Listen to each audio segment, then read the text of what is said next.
Good evening, ladies and gentlemen. Welcome to Monkey in the Morning. I'm your host, the Ranting Monkey. He's Dax O'Ryan. Say hi, Dax. Hello. How you doing tonight, bud? I'm all right. I'm just now remembering to take my medicine. Oops. Well, that happens a lot with you. Well, we didn't have a game stream tonight, and I saw that. Sundays are the night I have a fucked up night anyway. But I did just a regular stream talking about Miss Ocasio-Cortez. So with P-Dog?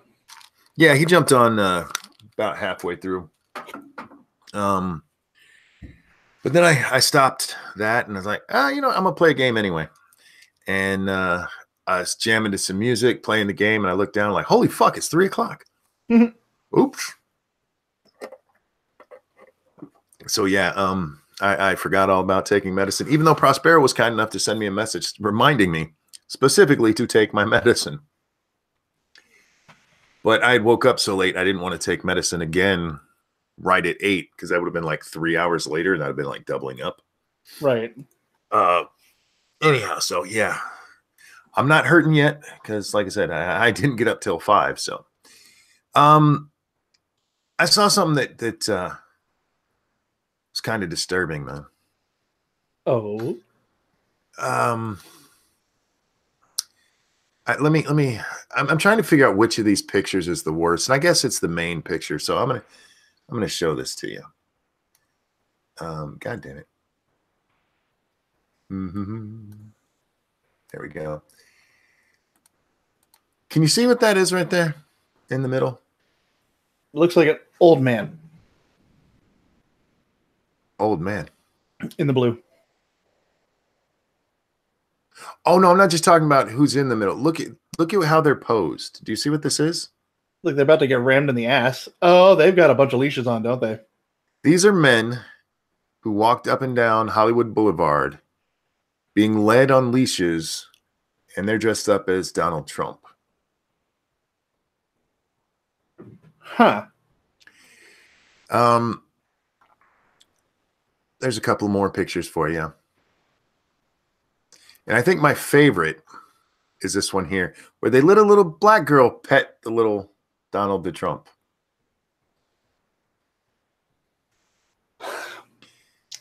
You know, as I saw this, I just could not. I can't even fathom how little self-respect you have to do something like this. Yeah. Like, look, I'm a bad white man. 'Cause apparently, let me just read this article. It's not very long.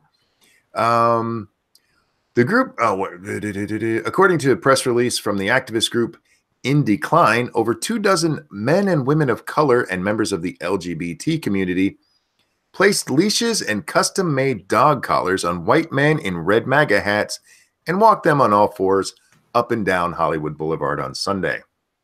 It's funny, though, that they had to buy that many MAGA hats. That is kind of funny.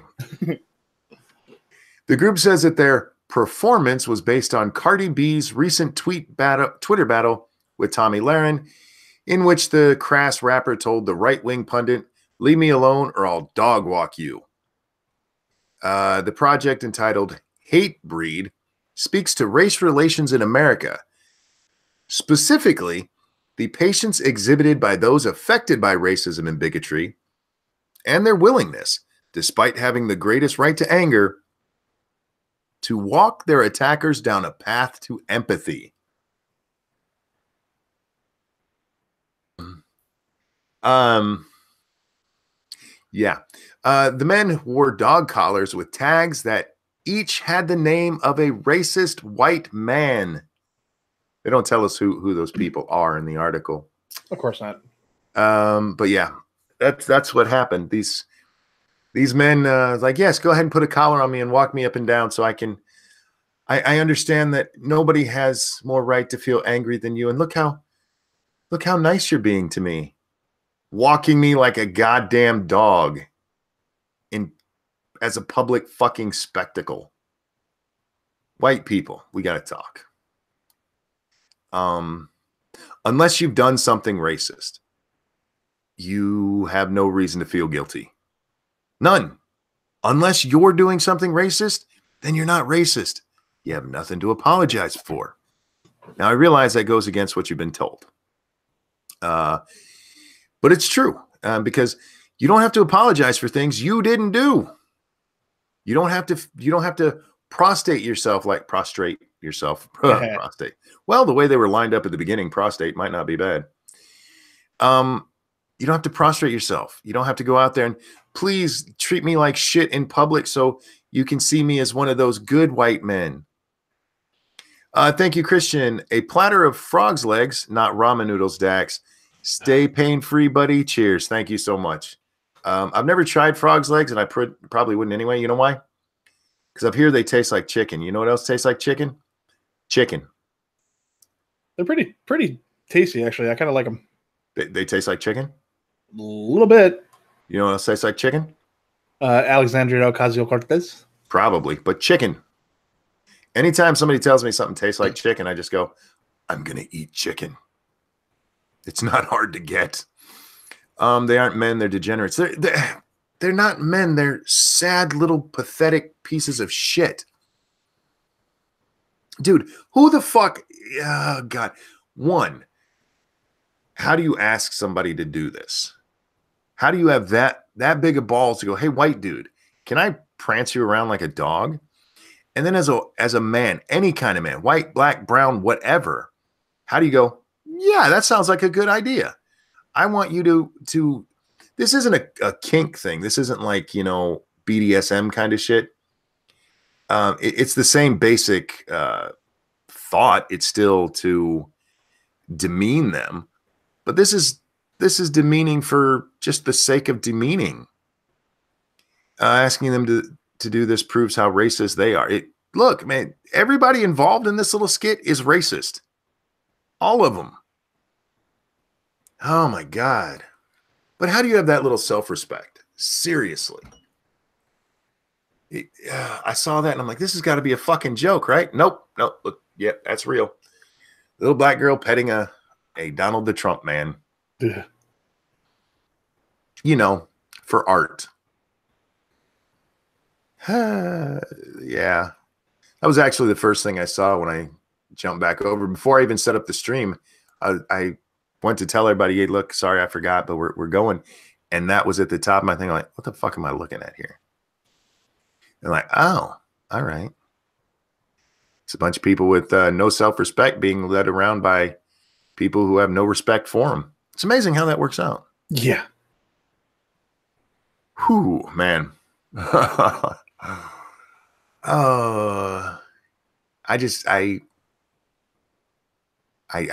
can't even. How do we get to this point? Well, I mean, versus society, it has to get No, I don't know. There's no explanation. We're just fucking retarded. Baxian asked me if I heard about free speech or Trump's free speech executive order. I heard he said he was going to make one. He said that at CPAC yesterday. I haven't heard any more about it. I'm really curious to see the text of it, to see how exactly they're planning on enforcing this any better than we've enforced the First Amendment. Remember, a rodeo clown was banned from all rodeos forever for wearing an Obama mask. Oh, yeah. There were a lot of people who got in trouble for doing anything that made Obama look bad. Have you checked Twitter? I have sent something. Where did you send it? Was it just to me or was it to the hashtag? And for the record, no, I haven't actually checked my Twitter since I stopped playing the game. So probably haven't seen it. But if you send it, if you really want my attention, the hashtag is the easiest way to get it. Or send them nudes. I mean, what's that hashtag, Dax? That'd be MITAM. Indeed. Jackie, you out there? I saw you retweeted this. Let's see. I'm scrolling through.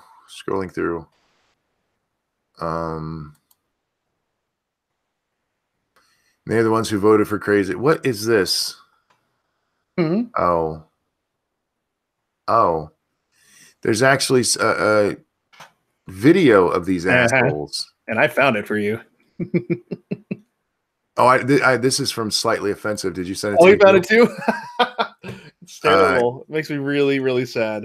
Massive Dynamic retweeted it at me too. Yeah. Wow. How do you seriously? I do a lot of stuff that some people consider embarrassing just for the laughs, you know? That's to make people laugh. This isn't this is just look how oh there I see Steve there. AOC Billie Jean remix. Oh, I'll have to watch that later if it's actually a video that's important. The video I just watched is just these assholes from this art project pretending to play with each other as dogs.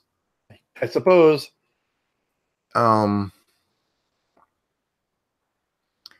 so now they've taken it from creepy to gay and creepy. Now, look, there's nothing wrong with being gay, but being gay and creepy, stop it. Oh, God, I'm sorry. Guys, this has broke my fucking brain. Um, eh, eh. But again, I mean, this is the same world that allows Alexandria Ocasio Sandy Cortez Hmm. to get away with saying that her spending $30,000 on Ubers and Lyfts is not a big deal because, you know, this is just the world she lives in and she's still trying to change it. Now, that's a paraphrase. I'll have to pull up the exact wording because it was fucking stupid. But, you know, stupid is what is in fashion, especially in the media, man. They love stupid. The dumber you are, the more they like you, especially if you're dumb with any kind of leftist bent. Let's see. Ilhan Omar blasted over latest anti-Semitic tweet about Israel. Who didn't see that coming? I mean, one more time. Muslim. She is a Muslim. They don't really care for the Jews and haven't for 1,400 years since their pedophilic prophet went to war over it. Oh, God. Let's see. Ocasio-Cortez leaves parade in 17-mile-per-hour minivan, blocks from the subway. Because of course she did. Because of course she did. Why should she's a princess, don't you know? She's not going to take public transportation. Do you think she takes any public transportation around DC? Well, I'm sure she sucked a couple of lows just to get a couple blocks down the loan, but you know. Yeah, maybe. Yeah. What did she tweet, Monkey? Well, let's find out. What did she tweet this time? Ilham, what'd you do this time? Representative Ilham Omar is catching flack on Twitter yet again for suggesting that U.S. politics were being forced to pledge allegiance to Israel. It's anti-Semitic weekend with Omar, tweeted former New York State Assemblyman Dov Hickland on Sunday night, just hours after the Minnesota Democrat fired off her latest insinuation. On this week's episode, she'll talk about Jewish power, money, and dual loyalty, Hickland added. Next week, the apology, rinse and repeat. Let's see, Omar 73, 37. 37. Was responding to a tweet from New York Congresswoman Nita Lowey, okay, when she made the alleged anti-Semitic comments on Sunday. Quote, I should not be expected to have allegiance, pledge support to a foreign country in order to serve my country in Congress or serve on committee, Omar tweeted. Sure. But why don't you just be honest about what you're saying? I shouldn't have to support Israel, is what you're saying. And you're not wrong, but why are you cowing it like that? Lowey had been, Lowey, I don't know why I want to keep saying Lowey, because it's Lowey, had been calling the Congresswoman out for comments that she reportedly made during a bookstore event last week, suggesting that pro-Israel groups were pushing lawmakers to, quote, pledge allegiance to a foreign country. Lawmakers must be able to debate without prejudice or bigotry, Lowey, whatever, tweeted on Saturday, I am saddened that Representative Omar continues to mischaracterize support for Israel.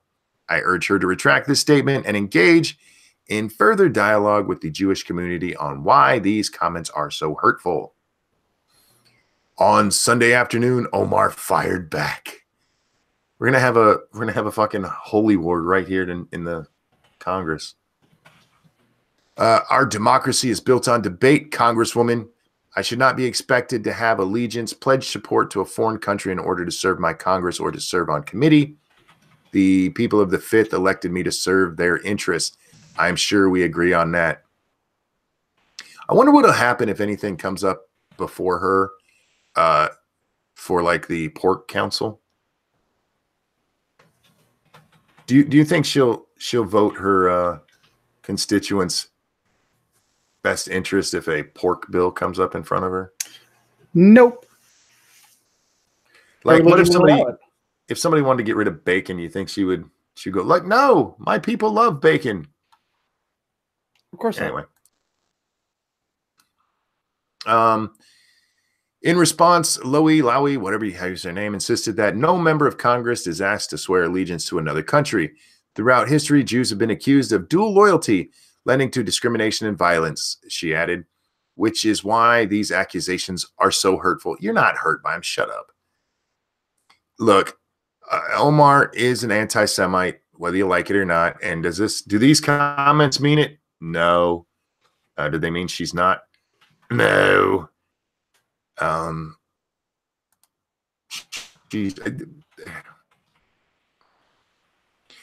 we just be honest about this shit? You're right. She doesn't like Jews. And I know she could have won running on that platform if she tried hard enough. She doesn't like Israel, is what she says. That's the way the left has come to embrace their anti-Semitism. We don't like Israel. Miles, thank you. Hey, Monkey, should Republicans open investigation into Hillary Clinton in response to Democrats? What kind of investigation into her?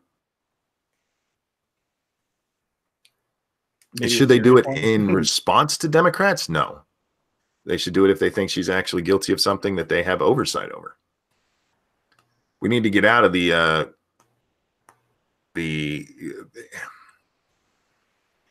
I understand the urge to go, for lack of a better term, to go Democrat on this, to start using the power of Congress to just investigate everybody because that's what they're fucking doing.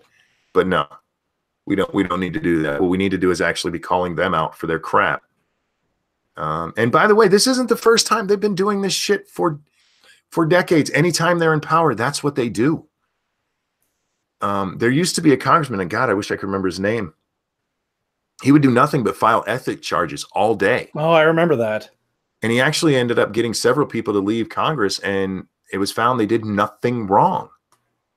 But they entertain this asshole because that's how Democrats act. And if you're a Democrat in the audience, I don't care.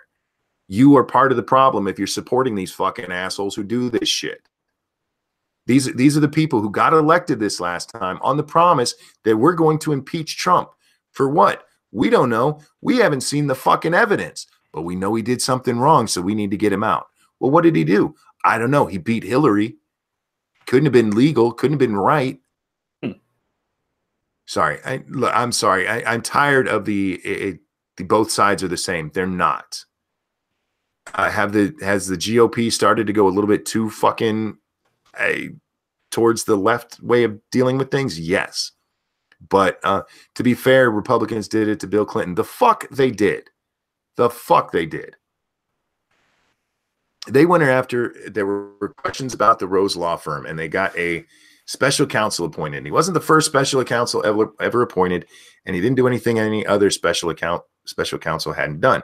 The problem is we need to get rid of the special counsel law because oversight for the executive branch falls to the legislative branch. They're the ones who are supposed to go looking into this shit. And if they find something, report it to justice. But they're like, oh, well, we can't do that. And we can't, the Justice Department won't actually look at the executive branch because they're the ones who hired them. If you don't believe that the people that you that you fucking approved to run the Justice Department will do their job properly because of who's in office, you shouldn't have fucking confirmed them to the position. You guys have oversight over that, for fuck's sake.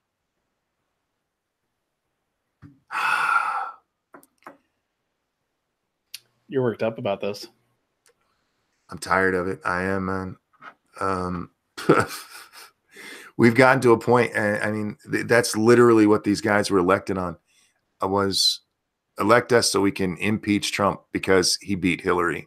That's their problem. He beat Hillary. Yeah, yay revenge.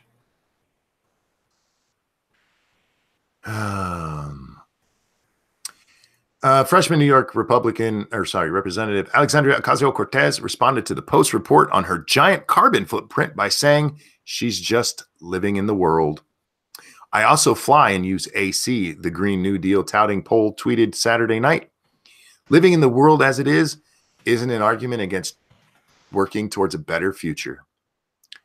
Now, I talked about this a little bit earlier, and I'm probably going to get worked up about it again. Because that's a really fucking stupid thing to say. If you want me to change the way I live, you damn sure better be making sacrifices already. If you're telling me that, you want me to pay for billions and trillions, fucking trillions of dollars of changes so that you can feel that the climate is a little bit better now, you better be working on it already, bitch. But she's not. The report that came out was from the New York Post, who dug through her election filings, where she had 29,000 and some change worth of travel around her district and using Ubers and Lyfts and whatever other kind of, those kind of cars there are. I don't know what all the companies are. I know there's more than just those two. Those are just two of the biggest. There's also a woman who complained that Uber, being unregulated, was driving Yellow Cab out of business. She only used Yellow Cab, or her campaign only used Yellow Cab like 3 times or 12 times or something like that. Far less than she was using Uber. She then, after she won her primary, because after that she was pretty much, going to win the election, instead of spending all that money running around Queens, she was using all that money and making a big carbon print, spending $25,000 on air travel. Mm-hmm. Snub says, quick question. Is our open server 17.1 or 17.2? It's 0.2. It is. It should be up to the latest version. And thank you so much for the donation. Yeah, this idea that she shouldn't have to, I mean, we're not talking about a whole lot of, well, okay, let me back up a little bit. I told you how much she spent, right, Dax? Mm-hmm. $29,000. Quite a bit of money. On that fact sheet that she removed from her website, one of the things it said was to get rid of air travel by making high-speed rail available pretty much everywhere, right? Mm-hmm. Guess how far the closest subway is to her campaign headquarters from the election? Half a block. 138 feet. So a city block, not even. Not even. 138 feet. That's like 40 yards. Pumpkin Trucker, thank you. Moral AOC, lead by example. Also AOC, do as I say, not as I do. Yeah. There's a great saying out there, be the change you want to see. And you will never, ever, ever find that in your loudest, most celebrated enviro nerds. These enviro cunts who want to change the world and get rid of cows. I know we're not supposed to laugh at that, but it's actually something they said, so fuck them. If you're going to say something stupid and put it on the internet, then I'm going to laugh at you for it. Because obviously you had that discussions. It's not like, okay, I have so many things I want to rant about at the same time. Go for it, man. It's all good. With the cow thing, because the the press is coming out to just skewer the Republicans. And why are they skewering the Republicans? Because they're making fun of the Democrats for saying they want to get rid of cows. And they're sticking up for them, going, that's not really what happened. There was just this one thing that ended up on AOC's site by accident. All right, let's say that's true. Accidentally, this paper that was supposed to be the talking points for the Green New Deal ended up on her site. And it included getting rid of cows. Because I believe the actual wording was getting rid of cow flatulence, which means you'd have to get rid of cows. Right. Her site wasn't hacked. This was something somebody in her office with her sat down and talked about. They actually talked about getting rid of cows. So stop pretending. It's not just that this bitch put it up there. It's that those ideas are in her fucking head. This ended up on her website. She actually had a thing the other day. She's been farming out the people who work for her to go talk for her. I don't know if you saw this story. No. But because it's a very weird thing to do. It's one thing to have a spokesperson. It's another thing to have one of your campaign staff go and give speeches for you. But she said that she's doing Congress a different way. They're doing it basically by committee where she's at, because that just makes more sense, because that way when something gets fucked up, you can't blame her. Oh, whoops, that's not what she said. I added that last part. But given that, and given that this ended up on her website, these assholes sat around her office talking about it. They sat around talking about getting rid of fucking cows. And the press is going to come out and defend her when people make fun of her for it. I'm like, she's a dumbass. The cow farts can be controlled with diet. Unfortunately expensive.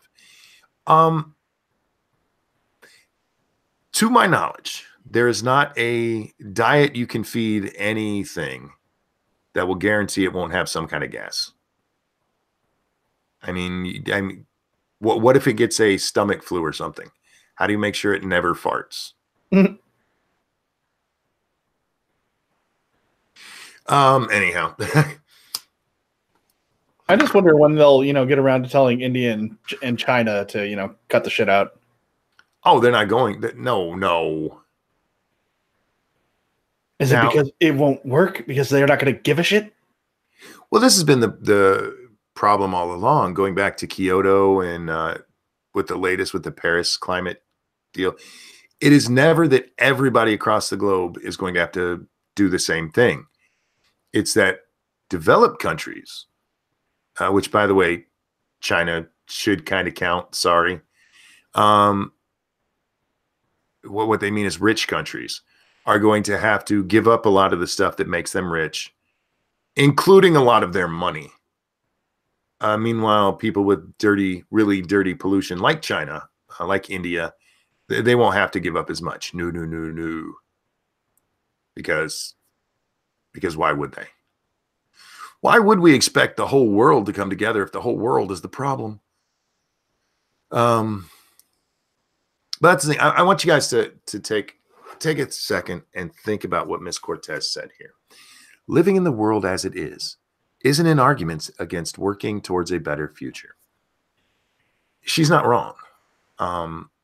That's not an argument against it.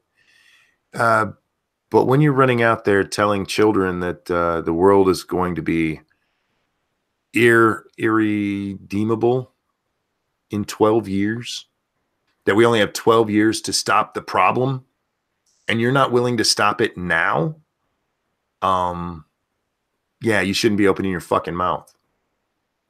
You're a hypocrite is what you are. And you're enjoying your little time being the little celebrity and being the little princess. And the princess doesn't ride with the peasants. Are you serious?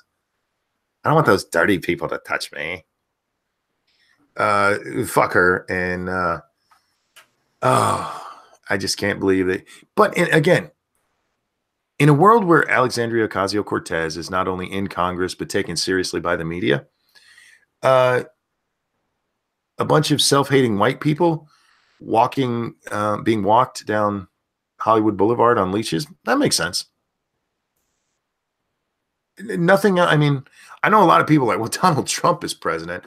Look, Donald Trump is a businessman who made a fortune and has been in the public eye for decades. The presidency is basically a popularity contest. It actually kind of makes sense for him to win a presidential election. Miss Cortez winning the election and being treated like she's actually intelligent. No.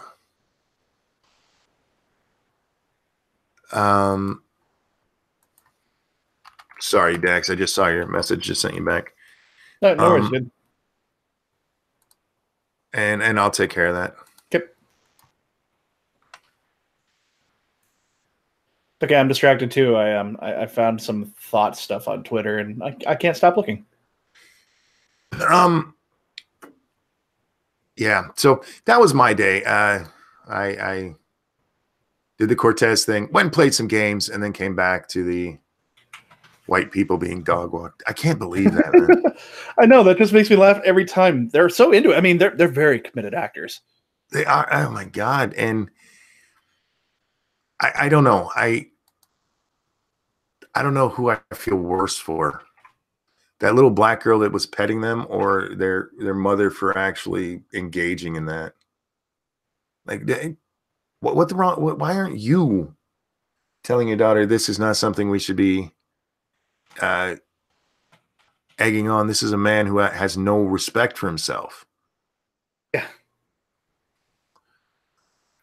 Oh God. Yeah. Senator Rand Paul to vote for measure blocking Trump's emergency declaration.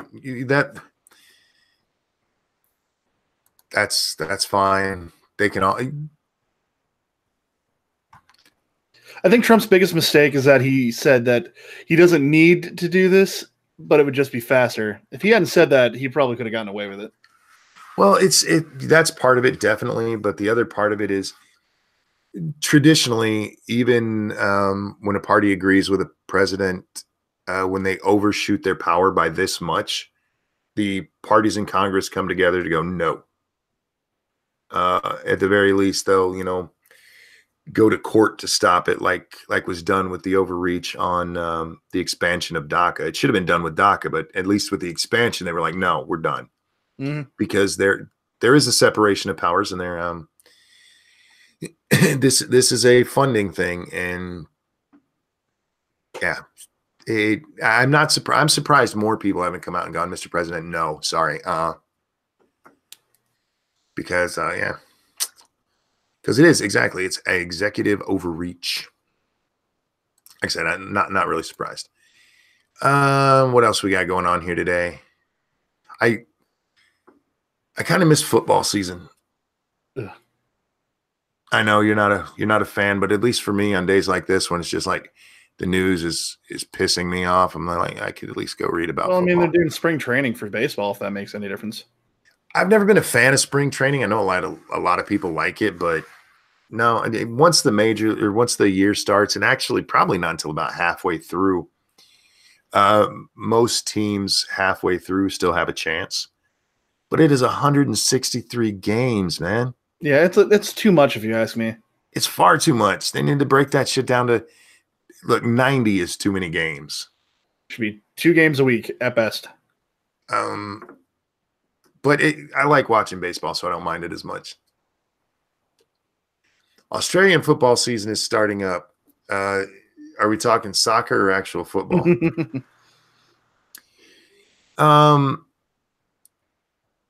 Thank you, Diesel Dave. Have you watched any of the AAF? What is that one? Is that the new league?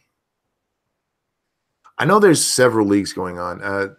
The only football I've watched outside of NFL was I've seen a little bit of the lingerie league, which is kind of, I mean, let's be honest, I didn't watch any of that for football. Let's be honest. Let's be honest. You know what? That would be a great movie on Pornhub. Let's be honest. No, so no, hear me out. Okay. It's a lingerie football team, right? And they win the championship. And they get down there on the field and they hold up whatever little cup they win and everything. And they go back to the locker room and they're patting each other on the ass. And they go to shower and the suds start. Here, Susie, let me help you with that. Bam! Best movie ever. As they get into lesbian football wonderment. You mentioned that. I actually saw like one of those lingerie football things a while back. It was when like I can't remember who was talking about something. It was like during one of the big like Kumite fight things. And I ended up watching like a whole like match between like these girls wearing green and blue and black and some other color I didn't give a shit about, but it's actually kind of fun to watch. Oh, it's very much arena football. I don't know if you ever watched arena ball. Yeah, it's arena football, but it's I don't know, for some reason it's fascinating. I wasn't even really staring at the boobs. I was just surprised how much effort they fucking put into it. Oh, them girls hit hard, man. Yeah, they do. Oh man. Yeah, I actually like arena ball. We used to have a team in Grand Rapids, and I was lucky enough to get to go to the championship when they won it here. God, that's probably more than a decade ago. They don't even have the team anymore. But it's fun to watch, and it's a lot like watching minor league baseball. They do things like shoot shirts up into the crowd, and they actually had a Subway shooter or a sub shooter that shoots Subway sandwiches. Mm-hmm. I don't know if it was Subway, some sub into the audience and stuff. It's a lot more crowd focused, where once you get to the NFL, they don't really give a shit about the crowd as long as the crowd's there paying. Mm-hmm. They don't give a fuck anymore. I don't have one. Hammer may be able to stream it to your device. What's going on? Oh, I don't know. I'm just trying to read. Do you think you can watch Unbreakable? Oh, Unbreakable is a great movie. It's a fantastic movie. Two things. One, God of Cheese says he's sober. I find that amazing. Secondly, thank you, Christian. He sent me, I'm assuming it's Canadian equaling $3.76 my money. I hope you can settle for a Canadian coin. Yes, sir. I will be able to buy some good poutine with that. Thank you very much. I understand you're sober, but the only I have very limited people I would invite on tonight. One, I'm not even sure how long we're going to go tonight because we started so late. Yeah, we did. Which is entirely my fault. Yes, entirely is. By the way, guys, if you watch Lords of the Night, we're not going to be on Satsu's channel tomorrow. And Dax, we're not playing tomorrow night. Well, that works out for me because I'll be missing for 2 days, guys. So don't really try to find me much. I'm going to be babysitting my store while the floor gets regrouted. So I'll be doing overnight hours. For me is 10 p.m. till around 4 a.m. So I may get home in time for bear thing, but I'm not going to be around otherwise. Yeah, he was lied to by his ISP. The internet is not set up like it's supposed to be, and they can't get out there till Tuesday. Damn. So yeah, he's going to be missing tomorrow, which means no Lords of the Night on his channel, no game stream tomorrow night. But we'll still be streaming Lords of the Night. I'm just not sure which channel it'll be on. Me and Scribe haven't had a chance to talk yet. We'll figure it out. See, this is the part where I realized, man, this is why we usually are ending right about now. Yeah, because you're really tired by now. This is when I go. But again, I woke up at 5. I haven't even been up for 12 hours yet. I shouldn't be this tired. So perk up. I'm trying, man. I just.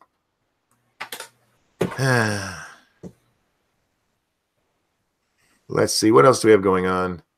Oh, there's a good story.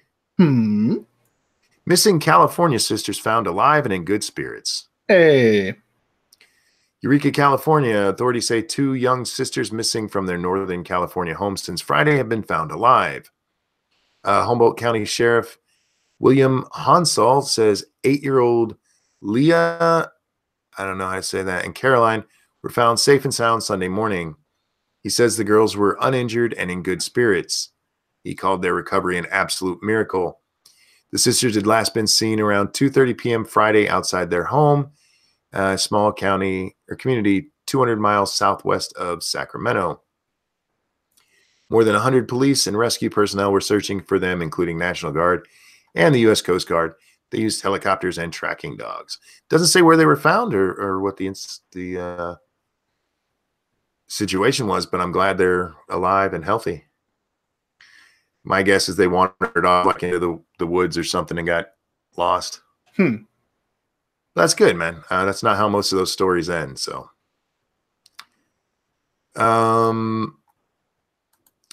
Adam Schiff says there is direct evidence of Trump collusion.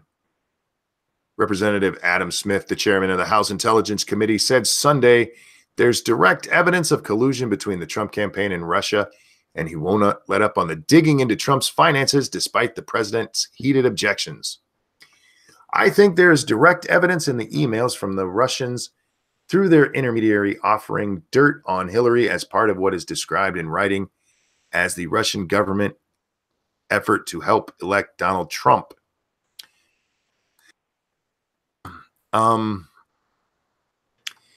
They offered that dirt. There's an acceptance of that offer in writing from the president's son, Don Jr., and there is overt acts in furtherance of that. Yes, he met with them to find out what they knew, which, by the way, finding out what they know is not illegal.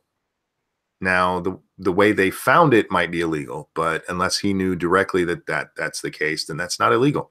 It's called opposition research. Mm-hmm. You might have missed this, Mr. Schiff, but the infamous Steele dossier wasn't written by an American. It was written by a British spy. Oh, but don't talk about that. Shh, don't say it. Shh, just let it happen. Schiff, you don't care. He's one of the assholes who was pushing the whole, if we get power, we're gonna impeach him. Why? Because he's Trump. He beat our woman. Oh no. You know, I was thinking about that tonight. Like, why such hatred of this man? And there was a congressman who introduced, I think it was a congressman. I can't remember his name. All I remember, I want to say it's a sitting congressman. But he introduced Hillary to the Women's Hall of Fame. You have to like that. A man introduced Hillary for the Women's Hall of Fame.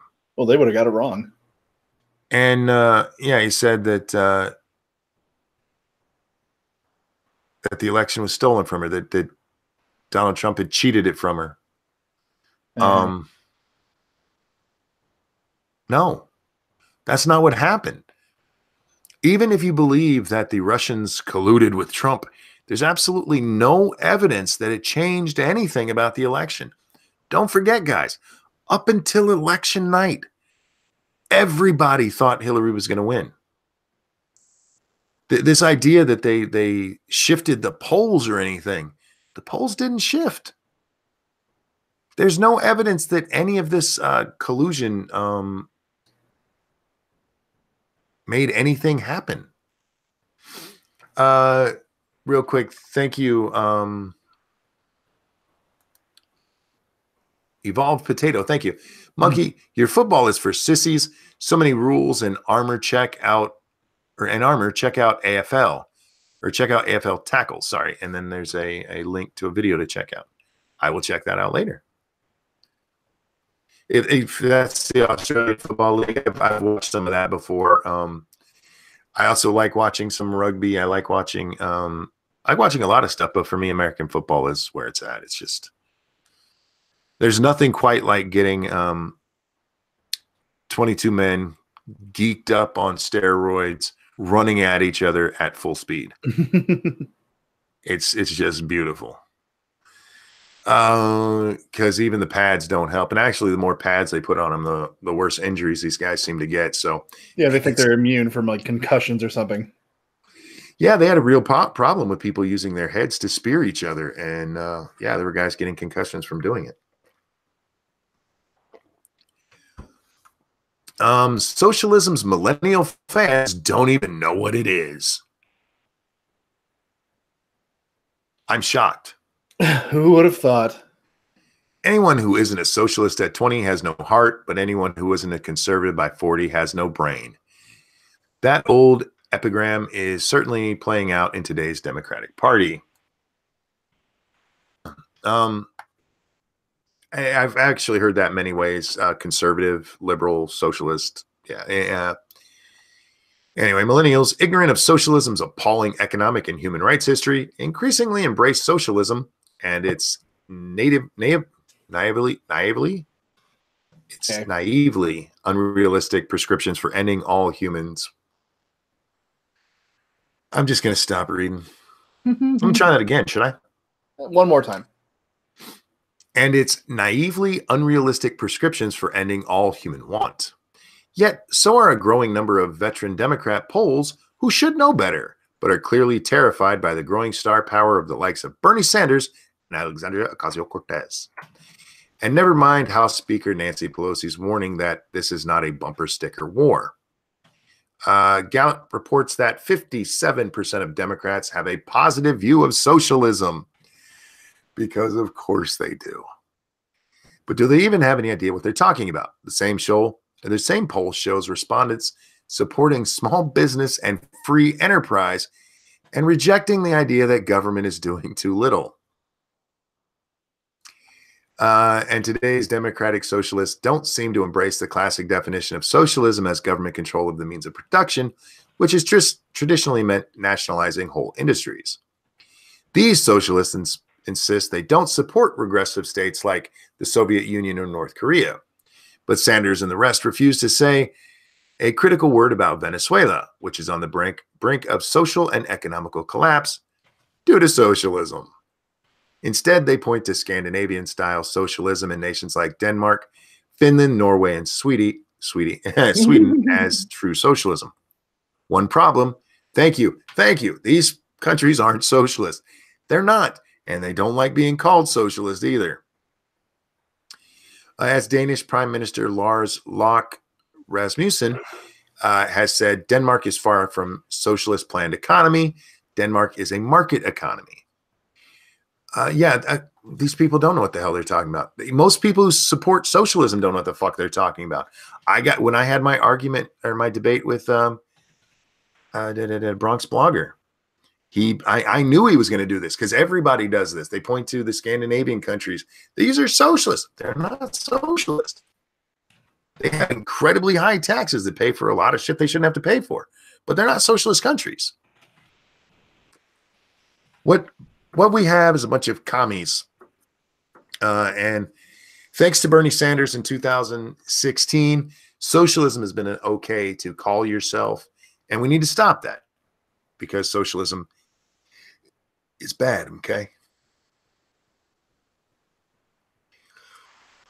Oh, excuse me. So sorry. This Trump speech leaves him on course for 2020 victory and other commentary. This is the opinion section. I'm guessing they're talking about his CPAC speech. That was a long speech. He gave a 2-hour speech there. And the crowd really went wild when he talked shit about Mueller.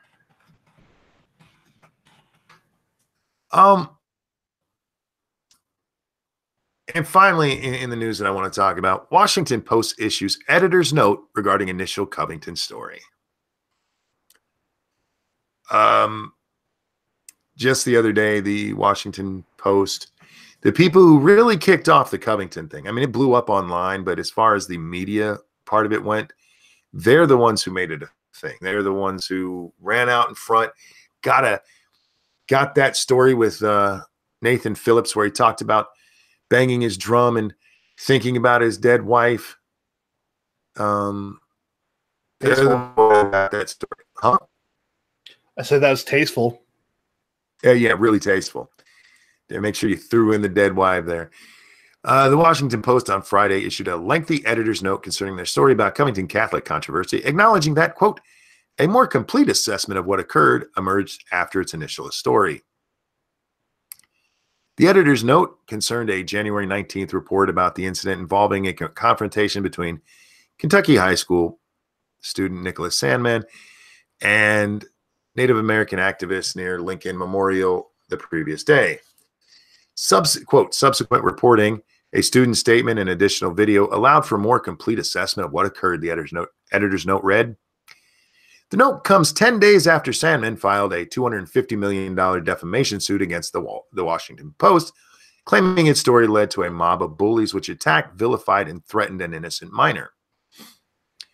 Diesel Dave, thank you so much. Robo Monkey. Was I roboting there? A little bit. Oh, when that happens, let me know, dude. Okay. I don't think anything's downloading. Let me make sure, y'all. Sorry about that. Nope. Just my shitty internet. So yeah, they made their report on January 19th, right? And they tweeted out about that on January 19th. And it wasn't until yesterday, the day before, I can't remember, it was the 1st or 2nd of March that they finally issued a correction publicly like that. And in their little editors thing, thank you, Christian. As a fellow Gen Xer, what's a good 90s band? I'm not a big 90s music fan. Try Color Me Bad. I don't know. I just want to sex you up. They wanted to make that my prom theme, and the school stepped in and said no. Yeah, no. I mean, is there a better prom theme than that, though? No, there's not a better prom mission. I mean, that's what prom's for. It's to dress up and then go have weird sex. Anyway, so they just filed this retraction or this apology. And the funny part about it is they actually listed in their long nonsense, their long explanation for what happened, several other stories that had come out since this that they had posted that pointed to some of the problems with their original posting. They never actually said that in the reporting. So like there was a study that had been commissioned by, or a investigation commissioned by the Catholic diocese to see if those kids had done anything wrong, right? Mm-hmm. And it found that they didn't. So the Washington Post, reported that it found they didn't do anything wrong. But they didn't go in there and go, by the way, we said that they had done it. We were the ones who led all this. We were wrong in what we said originally. None of that. But what they did do is quote a woman who said, even though there's nothing racist that could be heard on any of this, they couldn't be heard chanting "build that wall" or any of the other bullshit that was supposedly said, they were still in the wrong because they had those hats on. That was in the story that they published, or that they're pointing to say that they said that they were wrong. Like what the?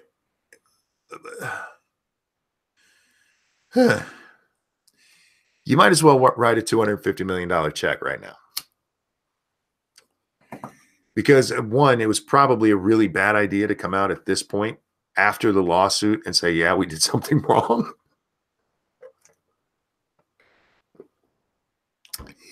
Because you just verified it to them. I mean, to whatever jury's going to hear this, all they're going to have to do is, look, on March 2nd, they admitted they'd done something wrong. Oh, man, I fucking hate these people. It's all about the hats. That's right.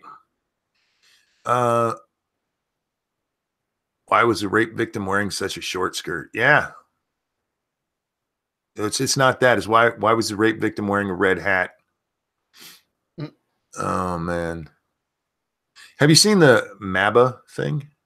No, what's MABA? Instead of MABA, make Alexandria bartender again. Awesome. I saw that today. I don't know why they just jumped out at me because of the whole. Wait, time out. Diesel Dave, Nirvana.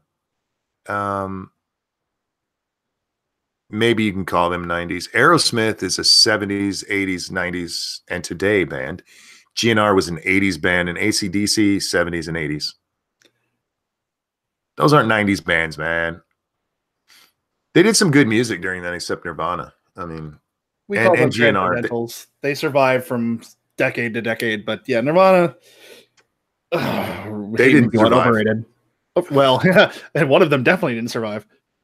Kurt Cobain's music was so bad, even he didn't like it, to the point he's like, whoever did this needs to be shot. Oh, it was me. Too All right, I'm soon. going to hell. I used to make those jokes in the 90s because I hated Nirvana. I really did. They made my whole generation stop fucking wearing clean clothes and washing their hair and bathing. Um, and yeah, I absolutely hated them for that. And by the way, most of their music sucked. Smells Like Teen Spirit is probably the most overrated song ever. And when you can bypass Stairway to Heaven, that's really saying something. Because until then, that was the most overrated song. I like Heart Shaped Box. Okay. I mean, I'm not saying everything they made was complete garbage.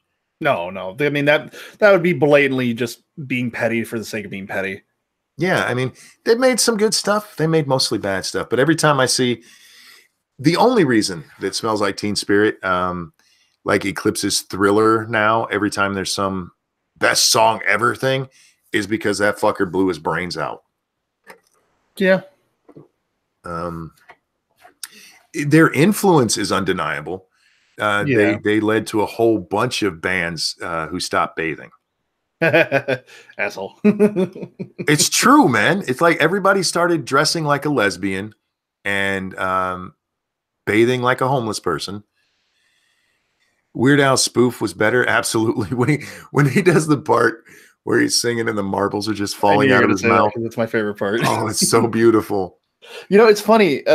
Again, call me a demon if you want, but usually his spoofs are more impressive than the originals. Most of the time, I'd give you that.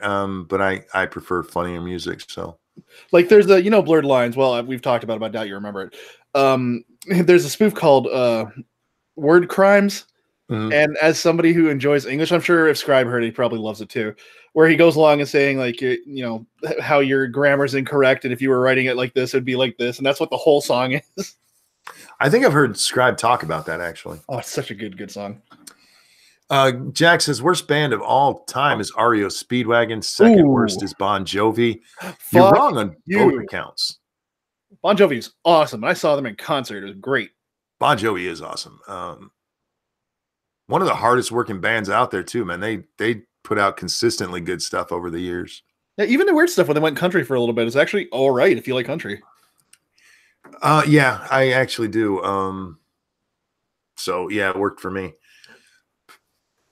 In REO Speedwagon, man, How do you hate REO Speedwagon? You don't have to love them, but how do you hate them? he must have been that kid at the school dance who didn't get picked. Because that was at all of our school dances, man. REO Speedwagon and oh god, what are they? Air Supply.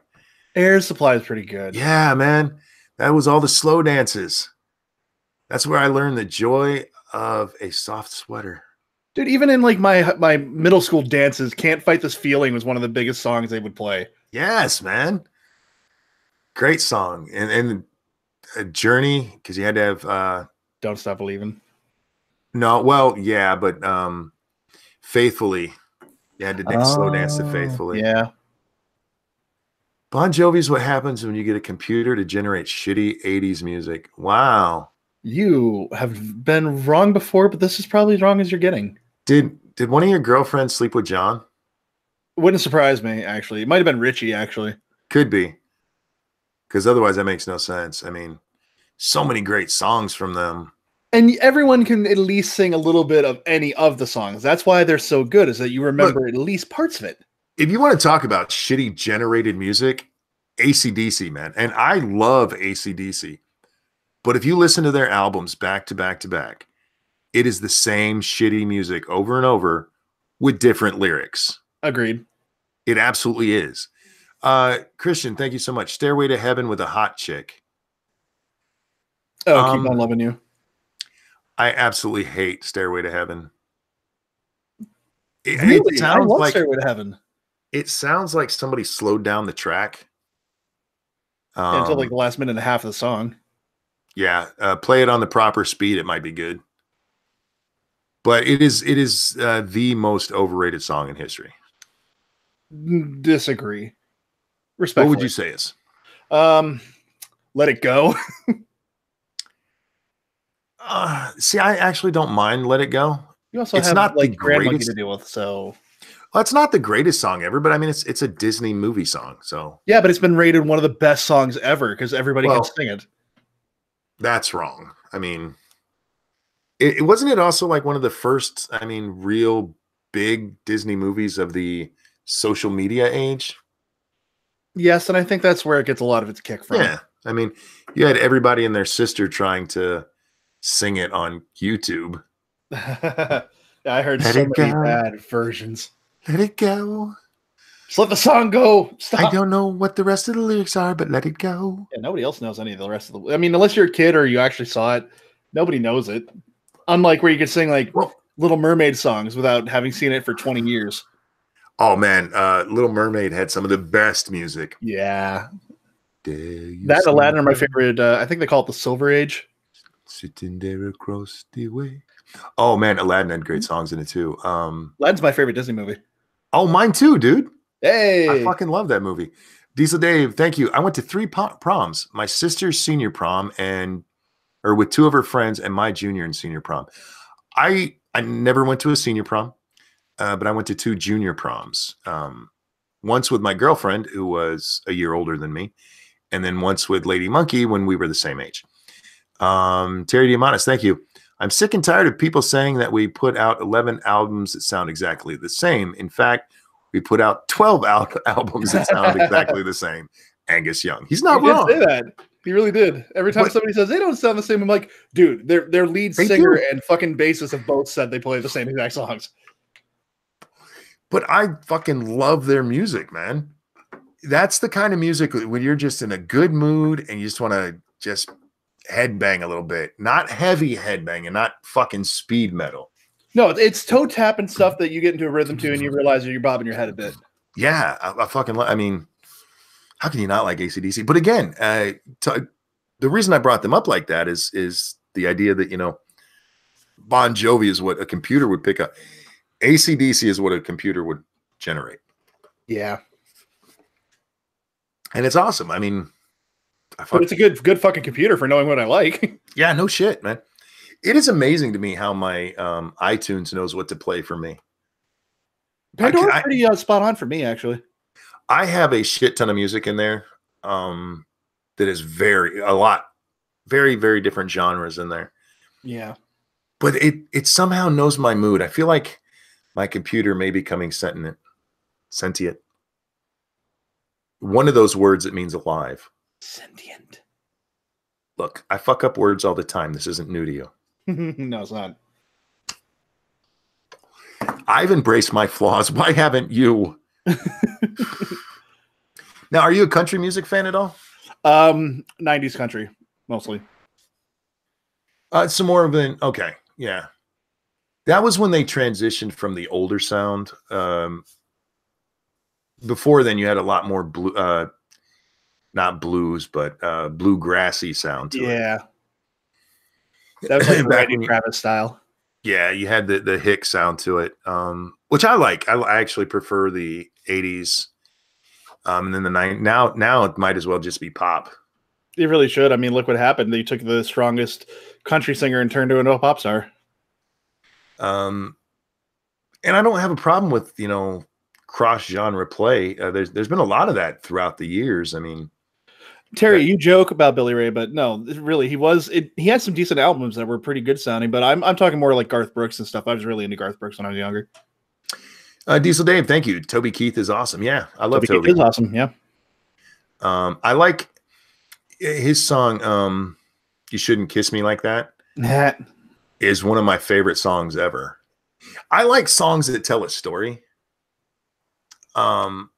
It's one of the reasons I'm a huge Kenny Rogers fan. Like almost all of his songs are a story. They're not just, you know, singing lyrics about what love might be like. It's a story of like The Gambler. I mean, That's why I like fucking Leonard Skinner. Like Three Steps is one of my favorite songs, just because it's a fun story about a dude dancing with some other guy's dudette, and he has to fucking bolt before the dude shoots him. Yeah, I mean, there's that's my favorite kind of music is That's so good. a story. Rap music today is cringy as fuck. I don't know. It's bad. I don't find it okay. Are we talking rap or are we just talking? Anything with autotune probably needs to die. Anything underground isn't very good or is repetitive. They don't really flow like they used to. And that is a complete turnoff for me. That's all I cared about a rap for. So Diesel Dave says, I'm not as good as I once was. But I'm as good once as I ever was. Yep. Good Toby Keith song. Toby Keith has made a few songs that are from popular phrases. How Do You Like Me Now was probably his biggest song. And that phrase had been around for a long time. I don't consider most of what I hear today on the top 40 station to actually be rap. It's just noise with a few catchy lines repeated over and over. And it's why I can't listen to it. But there's a little bit of good rap out there. LL Cool J from the 80s, the first CD I ever bought was Bigger and Badder. Yeah. True story. Mine was the Fleetwood Mac Greatest Hits album. No, wait, the Batman one was the first. And then Batman, the fucking soundtrack. Yeah, man. Everybody had that vinyl. I don't know why. It was great, man. Fucking Prince. It's Prince. I love Prince. That's why. Eat me, bitch. Bigger and Badder was that, maybe that was the first one I bought with my own money. I know it was one of my first, but yeah, Mama Said to Knock You Out was not on that one. That was Mama Said Knock You Out. Yeah. That was on the follow-up album, I believe. That was on the second album. That would actually be his third album. Radio was his first. Was it? Yeah, with Dear Yvette on it, man. Oh, yeah. Dear You're right. Yvette. Diesel Dave, thank you. Mumble rap is ass, 100 miles and running. Go get him, buddy. Get him, man. You remember the rap music Fat Boys? Of course, man. And their movie, Disorderlies. They did have a movie. Yeah. The things I forget. You guys, you're talking, this is all stuff that when I've talked about growing up in a black neighborhood, this is when this stuff was popular. LL Cool J, Fat Boys. It was at the beginning of the run of NWA. It's when Kool Moe D, Big Daddy Kane, God, who else? Public Enemy, and just everybody. So yeah, I've listened to all of this stuff back in the day, and we were like fanatical about it because that's all we talked about in school and stuff. We actually got to play Two Live Crew in school. Our teacher for the last day of school let us bring in music, and she kept leaving the room. And my friend Deshaun had brought in Two Live Crew, so when she'd leave, we'd put it in and play it. And yeah, it was awesome. Oh yeah, Run DMC, Biz Markie, Slick Rick before he went to jail. Slick Rick's album was awesome, man. I don't remember any of the names of the songs, but the one song is featured in San Andreas, the one where he's telling the story about the guy who becomes a criminal, ends up getting shot. Yeah. Oh, Salt and Pepper, yeah. I like Salt and Pepper. Push It is a song that could come out today because there wasn't much to it. No, it was just them repeating Push It most of the time. I think they had like 5 other lines in the whole song, but yeah, that's made them big. Tone Loc, absolutely. Don't forget Young MC, who actually wrote Tone Loc's popular songs. I was gonna say I didn't think Tone Loc wrote his own stuff, so that. No, that's why Principal's Office, Funky Cold Medina, and Wild Thing all sound very much alike because they were all written by the same guy. I was gonna say they do, don't they? And I was just thinking about Wild Thing. I was like, oh yeah, that sounds pretty. Oh wait, why? Johnny Hellcat, thank you. Bedtime Story. Yes, that's the name of it. Thank you so much from Slick Rick. You got to remember though, my my memory is shit. Young MC was awesome. Nate Dogg, that's 90s. That's a little bit after my time. Well, I still listened to rap back then, but by then I was a young dad and I didn't have a lot of time to listen to music. Diesel Dave says children's story. Isn't it bedtime story? I'm pretty sure it's bedtime story. Okay, didn't expect Monkey to be listening to MCs when I clicked on the stream. Listing MCs. Dude, man, we're going old school. We were talking about music that people said was overrated at first, then we got into good music. If you want to come talk about music, you're welcome on always, man. Rigo says, Ice Ice Baby, come on. Look, I loved Ice Ice Baby. I have never poo-pooed that music because I loved it. Ice Ice Baby and You Can't Touch This came out very close to each other. And those were the two songs that all of my white friends listened to. And by then, I only had white friends because we'd moved back to the white neighborhood. Oh, Ice-T. Yeah, man. Colors was a shitty movie. It's a better song. But, yeah. We're pulling a polydub. What do you mean? You're both pulling a polydub. How so? By talking about Negroes? Polly, do you talk about Negroes a lot? I'm pretty sure he has a thing for Negroes. I mean, what? Yeah, nothing right. Look, man. There were some fine black girls I went to school with. Like I said, my number one happens to be a mixed girl, Rosario Dawson. No, my brother was always the audiophile in my family. And it wasn't until after he died, and actually many, many years after he died, that I realized I probably knew as much. KRS-One, holy fuck, are you, man. That was out of left field, but yeah. Yeah. Okay, you are not white, are you?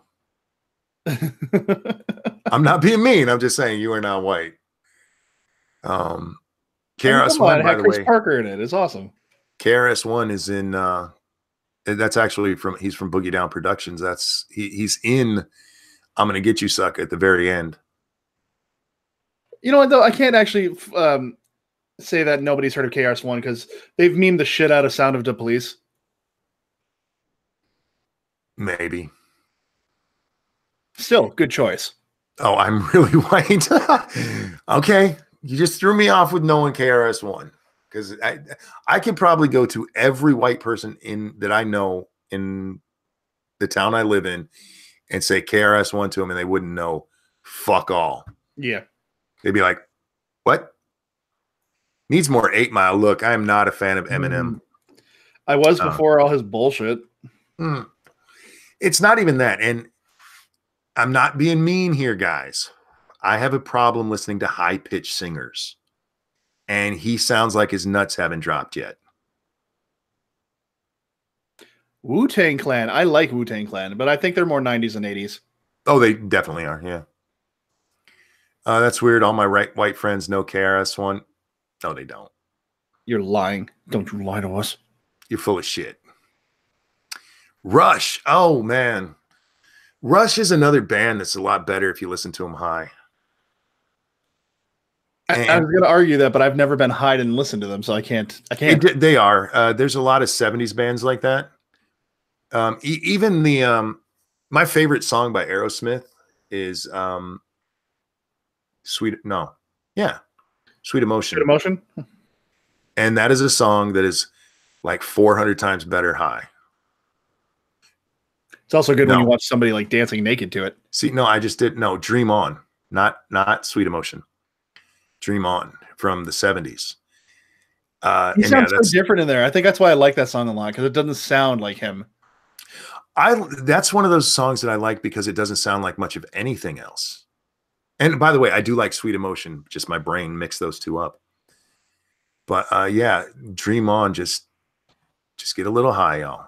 If it's legal where you are, for the YouTube moderators out there. But yeah, if you can. Jazzy Jeff and the Fresh Prince, yeah, they were awesome. Parents Just Don't Understand and Nightmare on My Street. Fucking love it. Gotta Cheese says check your DMs and put it on screen. I can't force him to do anything. You keep misunderstanding how this relationship works. Nobody, my wife can't even force me to do anything. I'll check my DMs, but see, you guys have to understand this when I'm on. Oh, a shooting range thing. Is that your shot? Very nice. You hit all 3 circles, including the center. 2 tapped right in the middle. Nicely done there. Always. Good job.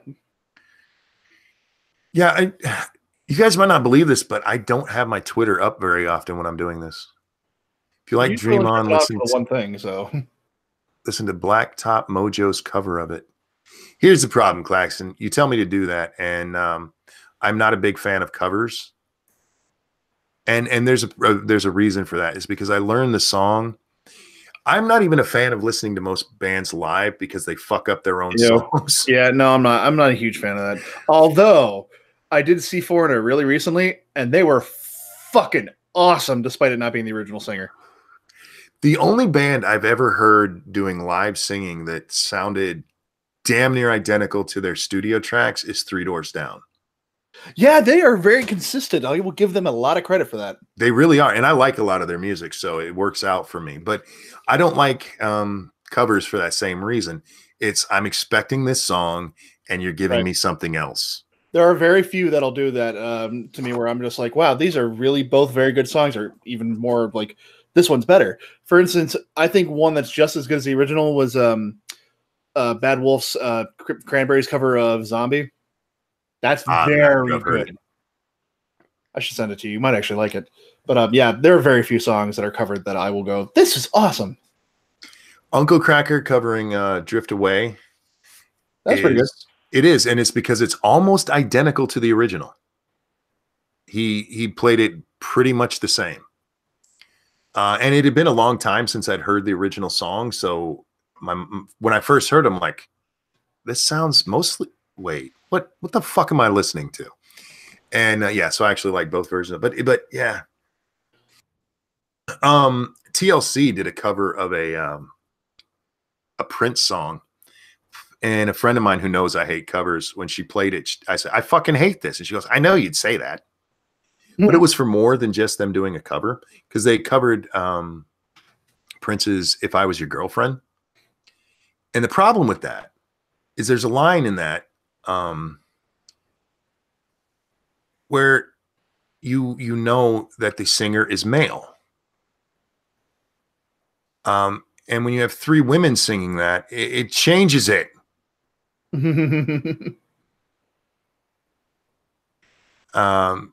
You can't do that. How about Hootie and the Blowfish? I am so happy they are getting back together. Yay! I'm a fan of Darius Rucker's country career. He has a couple of songs I really fucking love. But I loved Hootie and the Blowfish. They were great. Diesel Dave says, since we didn't read his last super chat, we're both pulling Polly by being wrong. What did we miss? What did we miss? You said you're wrong, and I think we acknowledged that, didn't we? Oh, we missed you're wrong. Oh, we did? Okay, well, we were wrong. We apologize. Diesel Dave says, you're wrong. Okay. But don't remember about what, but oh, are you talking about Children's Story? Because that was the one before. Is it Children's Story? You're gonna make me look this up. Yeah, now I gotta look it up. God damn it. Pretty sure it's bedroom stories, but oh, it's Children's Story. Son of a bitch. Yep. Well then. Well done, Dave. We bow to your knowledge of Slick Rick. Anyhow. Yes, you were right, Dave. I was wrong. I don't mind admitting it. Not the first time I've been wrong either. I would love to be one of those people who was never wrong. I bet it feels better. I'm happy with a 98%. Look, I'm wrong enough that I don't even mind anymore. Like, fucking, I'm wrong. It happens. I listened to nothing but gospel music and Christian rock until maybe middle school, partly by choice and partly because it was all that was played in my house. So you listen to Five Iron Frenzy and Skillet and stuff like that, or are you talking about like the mid-90s Christian rock, which was terrible? I really want to know, Ebony. Dom O'Leary asks, so what do you think about Joe Cocker with a little help from my friends. Okay, when I say I don't like covers, we need to back that up just a little bit. I don't like different versions of songs as I first heard them. What is it? Dirty Diana is not actually a Michael Jackson song. Is that the one that somebody else had done? Sounds right. But I love his version of it, and that's the first one I heard. So when I heard the original, I was like, "What the fuck is this?" So with a little help from my friends, I'm not sure which version I heard first. So whichever I heard first is the one I like. There's so many like that where I find out much later that they're actually a cover, and I'm like, well, let me go listen to the original. I'm like, ooh, no, bad. Don't do that. That should have been covered. Like I said, it's all a matter of what I hear and get used to. It's not that I hate the different singers or anything like that. It's just this is what my brain says is right. Polly, What's up? how you doing, sir? I'm doing all right. And how are you, gentlemen? I was just wrong a moment ago. So it's happened twice. Oh my God. Twice. Let's Yeah. get my Polly, I have a calendar. question. Sure. Why does it take you 10 minutes to join when I send you an invite? Do you hate me? I no.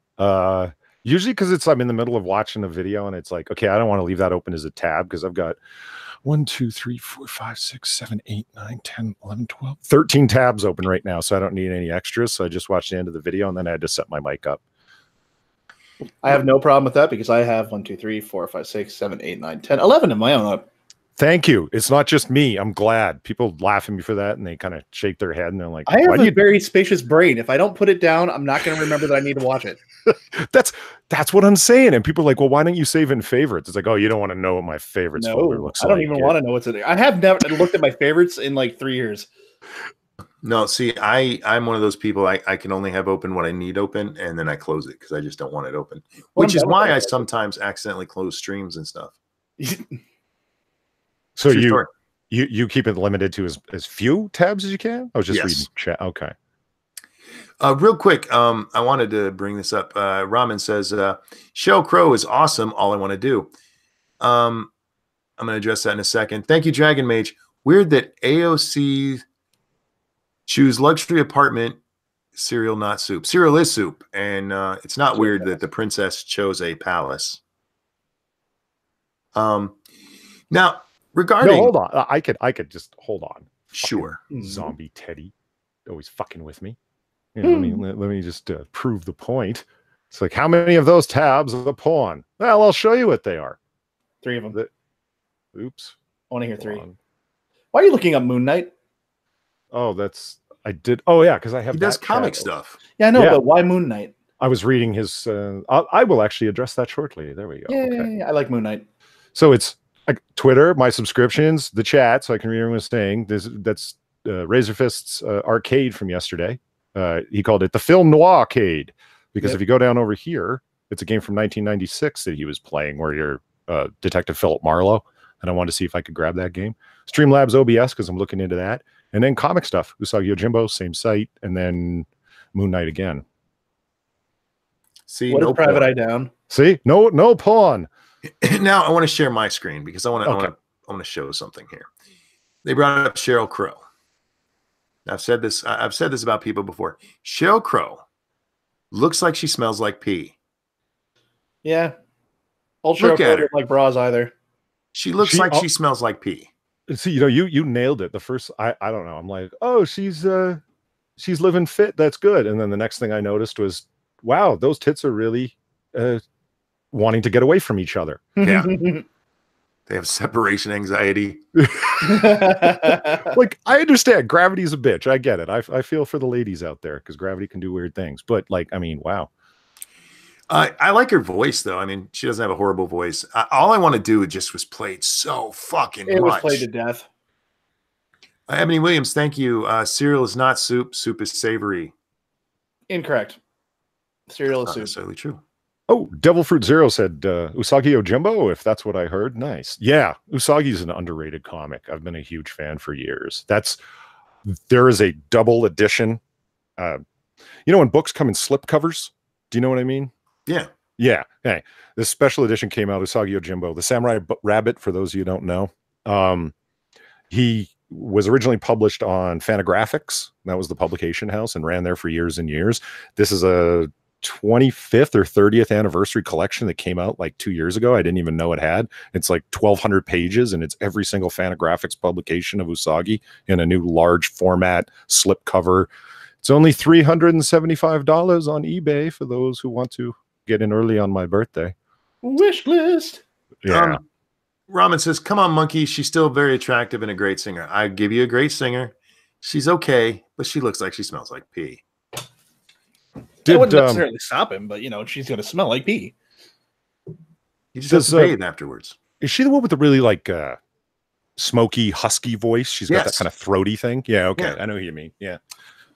Yeah, the song she did with Kid Rock, that was another one that was a little overplayed, but I still fucking love it. Picture? Is that what it's called? Sure. Your guess is better than mine. I miss Kid Rock's old stuff. Ba With a Ba is still one of my favorite songs. When the family leaves and I'm here by myself, I will turn that shit up until I've actually had the neighbor call. My neighbor, I can't even see his house. But I used to have really, really big speakers hooked up to my computer, and I would turn it on. And Ba With a Ba is the best song to play at that level. It makes no goddamn sense. It is not a great song. It is a great song to just jam to. Mr. Monkeylint, I'm just reading through the chat here. You said you were wrong about the Enterprise D also. I forget. What did you say? You didn't like it? You did like it? I forget. It is the best Enterprise. Okay. Okay, now I remember this. And I'm like, but Captain Kirk was not in command of the Enterprise D, so you're by definition wrong. Who's wrong? You. You're very wrong. What? The D is the best? Yeah. Yes. Are you drunk? We talked about this and why you're wrong. It's the original Enterprise, NCC 1701, or the 1701A, because both were under the command of the greatest captain ever, James Tiberius Kirk. Kirk is not the best captain. Well. No, he's the best captain. Picard is the best captain. No, you're wrong. No, you're wrong. Picard, don't get me wrong. I love Picard. He's a great guy. Okay, whatever. But compared to Kirk, he's a dusty, moldy diplomat. It's just a diplomat is a good thing. You don't necessarily want to destroy everything you run in contact with, a la Kirk. Kirk either wanted to fuck it or kill it. Kirk was the everyman. That's what was great about him. When it called for rough and tumble cowboy diplomacy, he was there. When it called for a punch, he was there. When it called for his big dick, it was there. The guy could be a diplomat or a warrior. That's why he rocks. Picard had Riker for that. He just wouldn't pull out his dick first. He had one. We've seen him use it. That was all. Kirk's whole thing was, here's my dick. And that's not always the right answer to every situation. Kirk used his as a divining rod where Picard knew where the well was. Yeah. And as far as the ships, the D just was the best. It looked the best. It had the best amenities, and it was awesome. Well, in terms of amenities, that was the E. Yeah, it was just the E. If you're just going by amenities, I tend to agree with you. The D was better than the E, in my opinion. Like it was the looks of it. Yeah, the E was just.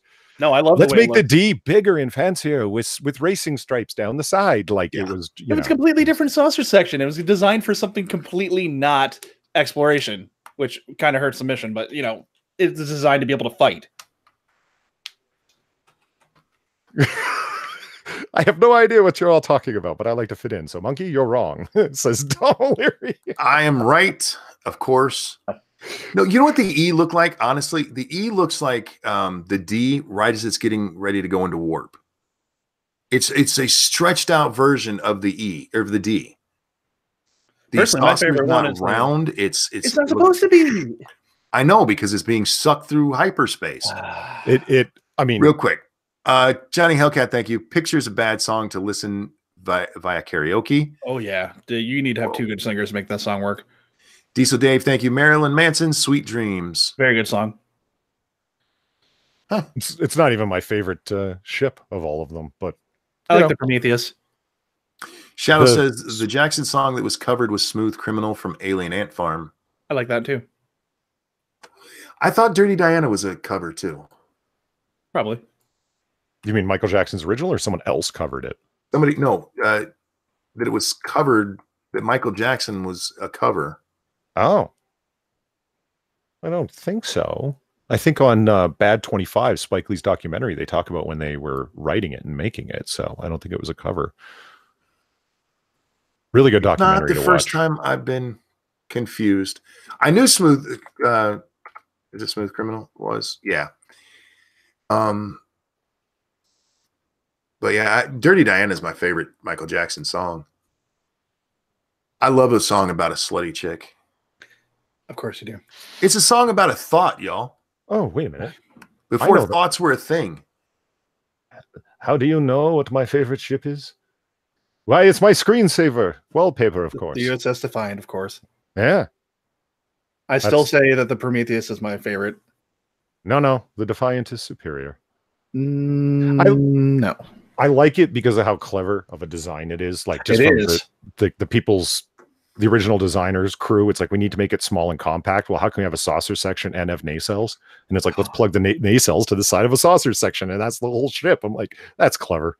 That's it's a nice small design with enough firepower to make, capital ships go, what the fuck was that? Why did my dick hurt? It's admittedly, it's not the ship you would want to be assigned to. You'd want to be assigned to the Enterprise D or E, because then you have like the holodecks and bars and big wide corridors. You have better shielding on like the E and like things like the Prometheus, but you got that nice little maneuverability when it comes to a big old fight. You want the Defiant. Yeah, and plus you want to be assigned to the Enterprise, the flagship, because they, Picard's in command, so they get all the pussy missions, Well, fuck you. I'm kidding. It's there are 4 lights, motherfucker. Oh wow, I hadn't even shut my game down. Usually I forget to shut it off. I hadn't even shut it down. Bad monkey. I know. Maybe that's why my computer was giving me shit earlier. It shouldn't have been. Why you're roboting, but there you are. I'm in your honor, I'm setting my background to the Enterprise D. I hate you both. Now mine's gotta have to be the Prometheus. The Prometheus. Are you talking about like the super fast one that was actually a fake ship, or the one that split into 4 pieces? It wasn't a fake ship. It's the 3 splitter one, and is the, what do they call it? Multi-vector assault mode. Right. See, I was thinking it was that one or the one from Voyager also. That remember when the alien with the big head convinces them that that Starfleet has sent them a ship to get them home, but it's actually just a particle synthesis and hologram design of his. And it's a really cool looking ship, but it was fake. And I thought that one might have been the one that was called the Prometheus. It's called something like that too. Hang on, I have a donation here, and we're going to have. I hate to tell somebody who's giving me a donation that they're wrong, but I have to. Cigar Chompin' Penguin, thank you so much. You're both wrong. Sisko is the best captain. In order, it's Sisko, Picard, Archer, Kirk, then Janeway. Hold on. Read that order. Oh, here we go. Sisko, right? Picard, Archer, Kirk, then Janeway. I appreciate you putting Archer that high on the list, because he deserves it. Yeah, Archer rocks. He's an underrated captain.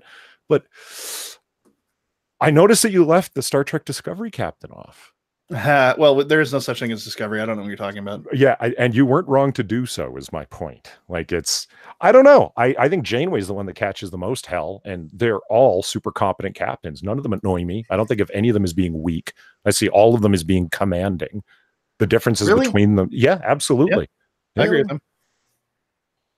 None of them, except for Discovery, are a bad choice. Not a single, like the actor, I mean. I think they all convey a commanding presence. Absolutely. Okay. You don't like the woman, huh? It has nothing to do with the woman. It's how she was portrayed. Sisko's the best captain. No. Sisko's pretty awesome. I'm not gonna lie. Sisko's awesome. Yeah, I would put him right after Kirk. It'd be Picard, Kirk, Sisko. Okay. Picard, Sisko, Archer, Kirk, Janeway. You can't put Kirk that far down. Yes, I can, and I did. Then you're wrong. No. You're wrong. He's wrong. She's wrong. And that guy over in the corner, that's Wong. Functional. It's the USS Dauntless. Thank you. Yes, it is. Yeah. Oh, okay. Thank you. I could not remember that either. So good on you. There's one thing that you can't. The British deserve the credit. They know how to name ships. Yeah, they have a very good naming convention. The Dauntless, the Relentless, it's always something bad. The Invincible. Right? Yeah. It's whereas with America, it's always the USS, the famous Rio politician Grande from the past. It's the Rio Grande. Yeah, those are. I love all the runabouts. Queen Mary. The Queen Mary. 2S, I'm not wrong. All right, just because you agree with Polly doesn't mean you're right. Beth says Kirk is the bottom of my list. Ooh. Well, he's definitely the bottom. Haha. The only thing bad about Kirk is how he went out. He went out like such a bitch. He went out like a bitch. Generations was a shit movie. That ending could have easily been reworked, and I don't know why they didn't spend more time on it. It's like, hey, we haven't blown up the bee before. Let's do that. Well, to get a little bit more nerdy about it, they did. They did rework the end. Dr. Soren actually just shot him dead in the original, and then they reshot it where he falls to his death. And the way that I look at it to kind of make peace with it with myself, because it wasn't the best way to go out, is like he left literal fucking paradise to put on his boots and go fight one more time. And that's balls, because he's Kirk. He didn't really have much of a choice. Yes, he did. No, I mean, just he really didn't. He had strong principles, and Picard knew that. Oh, I see what you're saying. Well, that's kind of the idea, is that it's, that you can appeal to, like, in the same way that Batman has an indomitable will, Kirk has an indomitable sense of heroism, doing what's right, fighting for the cause of duty. That's who he is. Very happy to get, keel hauled and court-martialed as long as he did the right thing in his head. Damn right. Yeah, well, I give him that, but that's fucking stupid. He went out like a bitch. That's all I'm saying. Jesus. As opposed to Kirk, who goes out like Picard, who goes out like a crazy old man in the future vision of how Kirk's going to turn, how Picard's going to turn out. No, but see, that wasn't the way it was really. He was being, fed a ton of information at one time. And remember, that doesn't necessarily mean that's how things are going to turn out. Right. That's the whole point of Q always taking him on the adventures. It's like, what you think you know, you're probably wrong. Yeah, well, there's... Kirk went out like a bitch. He did. Let's... That was unbecoming of Captain Kirk. That's all I'm saying. It was, but let's be honest. There's not a lot of. He should have went out. There's not a lot of good stories like that. No, he should have gotten alien syphilis and died of that. Yes. There's Star Trek characters who have banged more alien women than Kirk has. That's a myth. That's Riker. That's Riker has banged more aliens than he's Kirk. banged so many things you don't even know what the gender is. I mean, he's off to Rice once or twice a year. I mean, yeah, it's a growth. Jack says, "Oh, come on! The last episode of TNG was awesome. Not bitchy at all. I like most of it. I like the idea and everything, and them coming together and figuring it out. The only problem is there was a problem with their theory, because the further you go into the future, the smaller it is, or the bigger it is. Yeah, because it's an eruption of anti-time. And what's the problem with that? Well, there was one of them that it should have been getting smaller for, or that it shouldn't even have existed yet. No, the future was the smallest. Yeah, is that what it was? Yeah. And it gets bigger going backwards. Yeah, so in the very future time, it shouldn't even have been something. It should have disappeared instead of showing up. You want to talk about ugly ships? Speaking of the last episode, good transition. How about the USS Pasteur? I was going to say, is that ball one? Yeah. Yeah. How, like, that is just sinful. I mean, look at this fucking thing. The fat stomach on that thing makes me sad as a guy who loves ship design.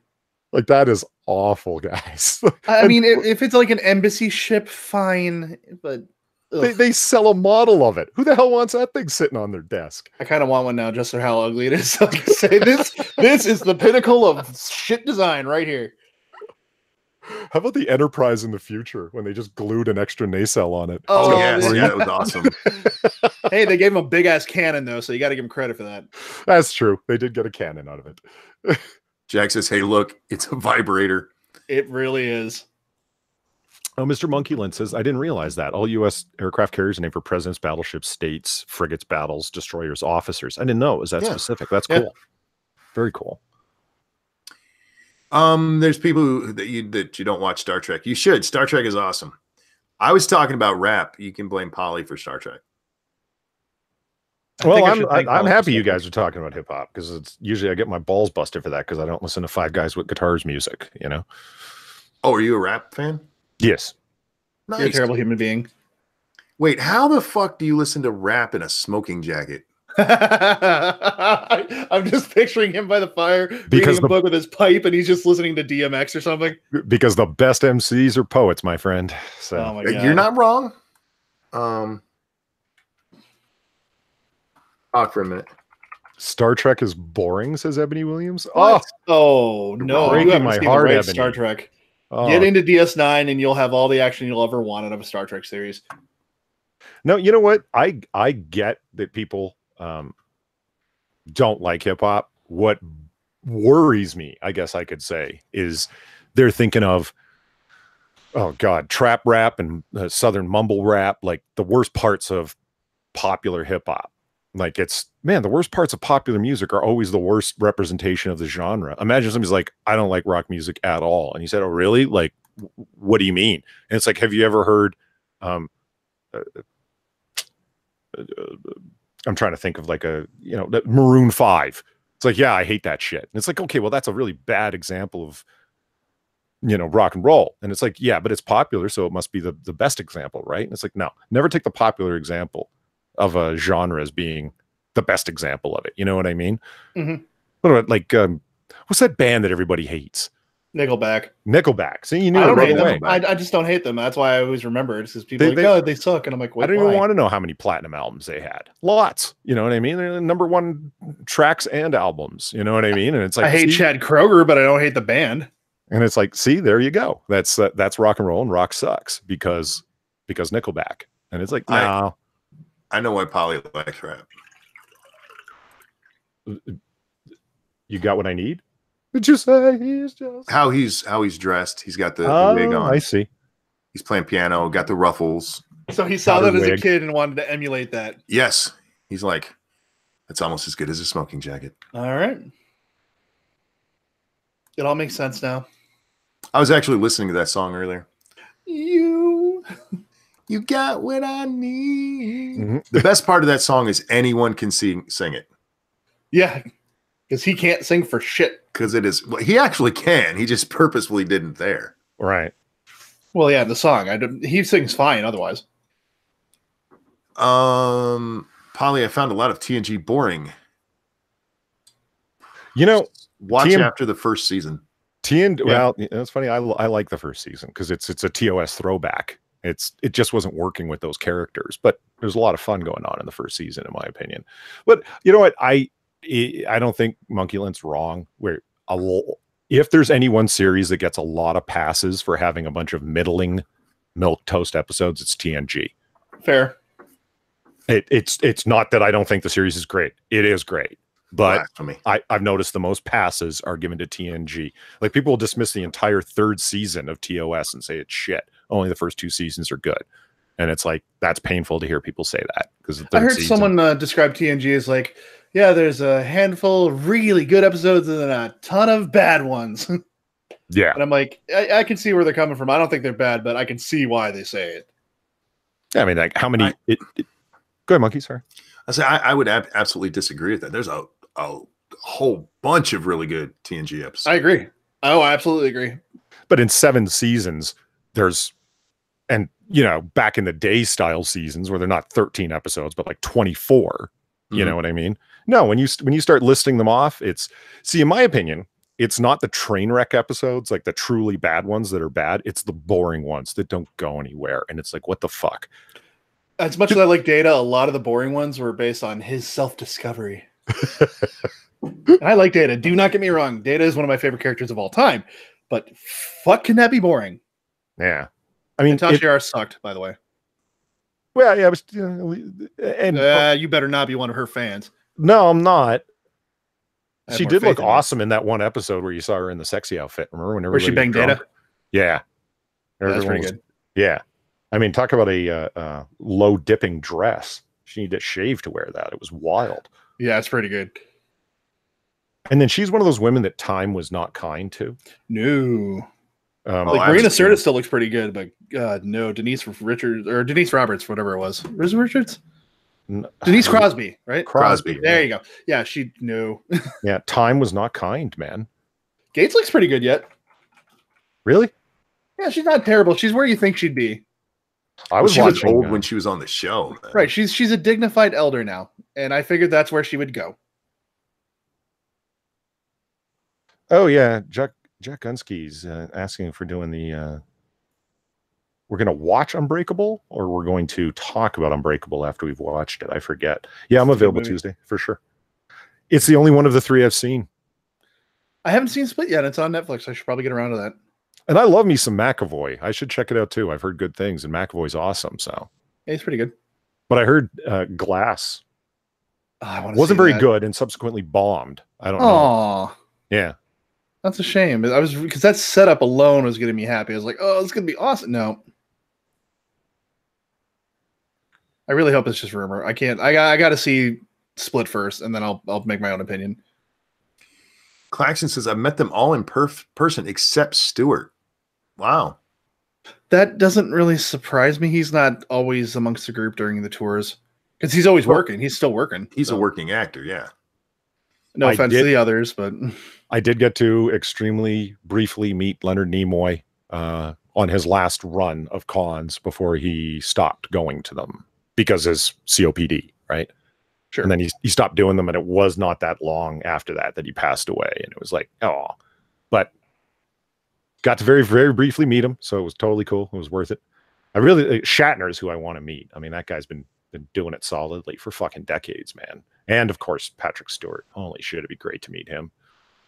I just love that when Shatner went to write his book and talk to the other cast, that's when he realized he used to be an asshole. yeah, yeah. And it was up to George Takei to tell him. Yeah. Everybody else was like, I don't want to say it. Like, we hated you, motherfucker. Did you ever see Shatner's documentary, The Captains, where he just interviews the various That was people who play good. Captain? It was No, good. I haven't. There's this fantastic moment, Monkey, between Shatner and Patrick Stewart. And Patrick Stewart's house in England looks like you think it should look. It looked like the English really does. garden. It looks like a castle. It's got like, it just looks like you would think the English Shakespearean actor's house would look, right? So he's interviewing him there, and there's a fantastic moment between them where Patrick Stewart, like Sir Patrick even, is like, I know that of all the acting that I've done and all the roles that I've played, the one that's the most famous and is going to survive me is going to be Captain Picard. It will be. And he goes, if you think about it, like I personally played Hamlet. I've played Macbeth.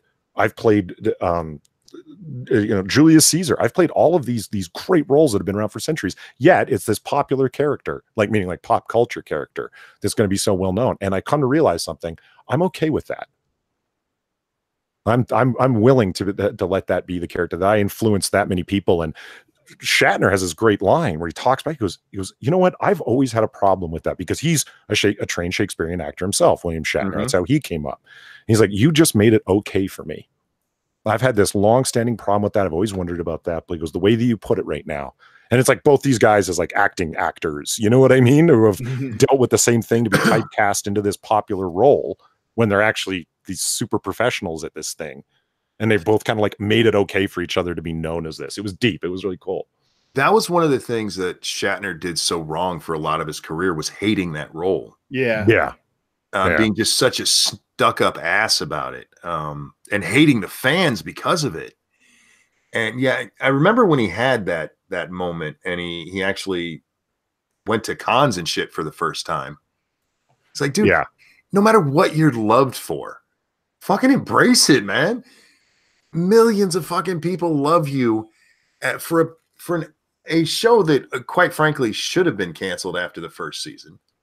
Yeah. Don't get me wrong. I love Trek. I'm a nerd and go back. I've watched the original series.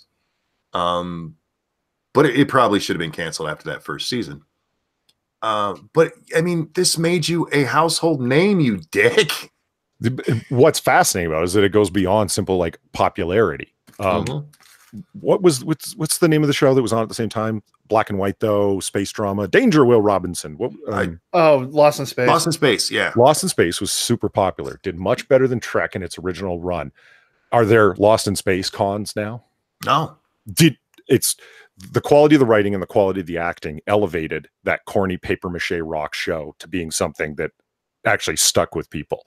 Do you know what I mean? It's and you're not wrong. Shatner should be happy. Like, he brought his acting chops and made that character come alive to the point where, whether it be Avery Brooks or Patrick Stewart or any of the other actors who play, all the way up to Chris Pine, you defined for them what a fictional captain who's in command looks like and how he acts. Yep. Your individual little choices back in the day set that mold where everyone else is trying to live up to that, or at the very least is influenced by it. And it's like, yeah, man, like, it's really cool that he kind of came around to that, like, and just owns it completely. Don't get me wrong, I love Bill Murray, but the guy needs to lighten up. Yeah. Do you understand what I mean? It's like, why do you hate these roles that people love you for so much? Because they were the ones that they liked. Yeah. I've talked about this, bringing it back to music. It is amazing how many times bands will tell you their least favorite song is their most popular. Yeah. Yeah.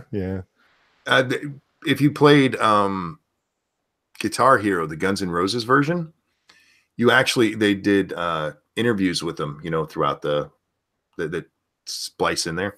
And they were talking to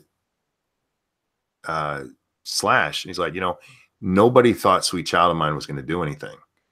It was a throwaway song. We all hate it. But it was their biggest fucking song. And that happens with so many bands, because you know why? You can't tell the fans what to like. You just can't. And if you are lucky enough to get fans for something you do, fucking embrace it. That doesn't mean stop trying to do other things. I mean, look at Patrick Stewart, for instance. I mean, he's gone in and done, he's played Professor X now. He's played, is there a movie he's not in anymore? Yeah, he's he's all over, but he will forever be Captain Picard. And good on him for embracing it and not hating the fans for it. Functional said Babylon 5 is greater than Star Trek. I don't agree with you, but Babylon 5, if you're into science fiction, is underrated. It's a really well-written show. J. Michael Straczynski is the creator of it, wrote Spider-Man for a good while, is unfairly maligned because he wrote One More Day, which is actually brilliant. Okay.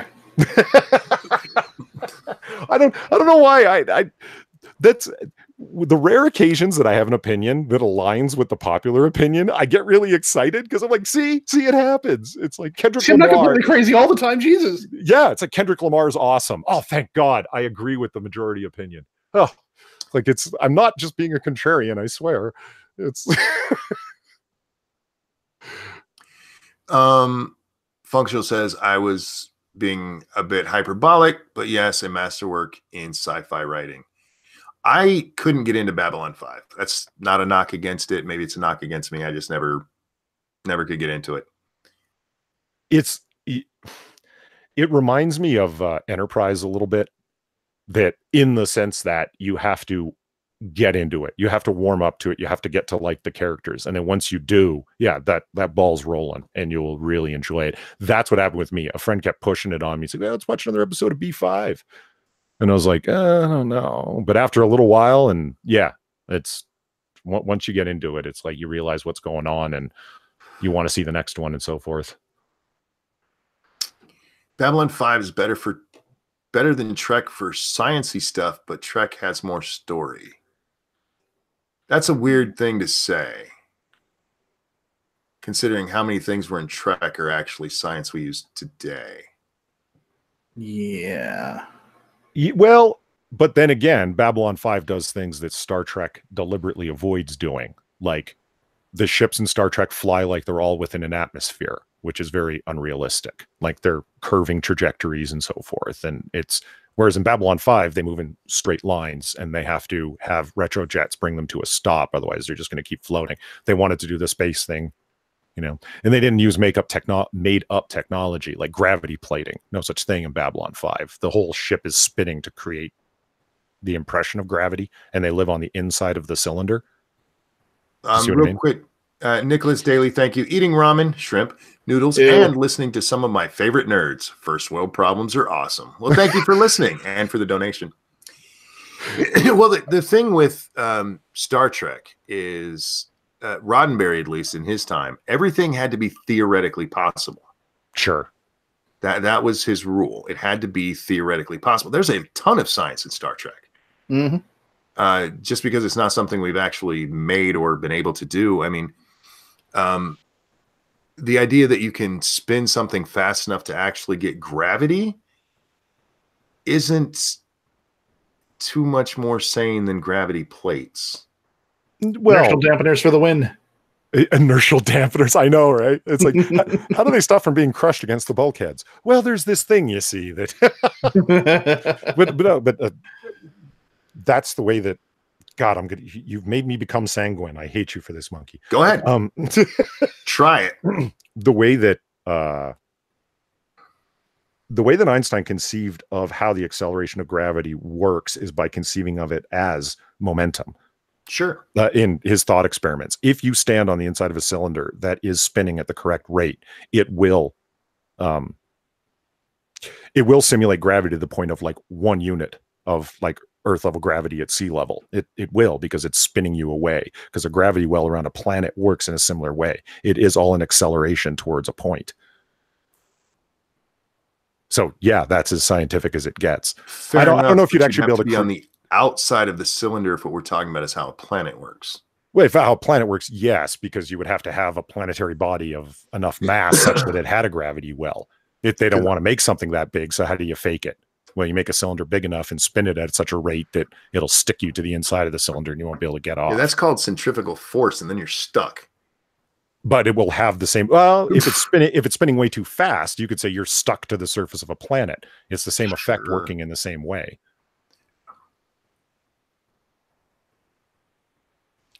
It's like free fall when you're orbiting a planet. You're not actually orbiting the planet. You're falling towards it constantly. Yes. But you're moving out in an outward angle enough that you never fall all the way in. God damn it, you made me become sanguine. I'm really upset about this. I'm saying spinning a ship to make it go, the kind of shit that we saw in what's that show, that movie, Armageddon, where they decide to spin the space station to simulate gravity. Like the overdone Hollywood movie with Ben Affleck and shit? Yeah. Oh, it's the same thing what you're talking about with Babylon 5 there. I don't remember that happening in yeah, they have to spin it so that they have gravity. I'm like, that's not how gravity works. I remember Bruce Willis chasing Ben Affleck with a shotgun on the oil station, and that's about it. I saw it a long time ago. No, I like that they all agreed to go on the trip only if they never had to pay taxes again. Yeah. Yes. Yeah, God, that's a Michael Bay film. Do you really? Yeah, it's all right. I like it. Is there a Michael Bay film I actually like? That's what I'm wondering. You like The Rock? No, I didn't like The Rock. What? Armageddon, hang on, before we get too far from it. Armageddon is a good popcorn film. Do not watch it looking for anything deeper. The only good part of that movie that is really well written stuff is the end when he's talking to his daughter. I don't know who wrote that, but they have a daughter.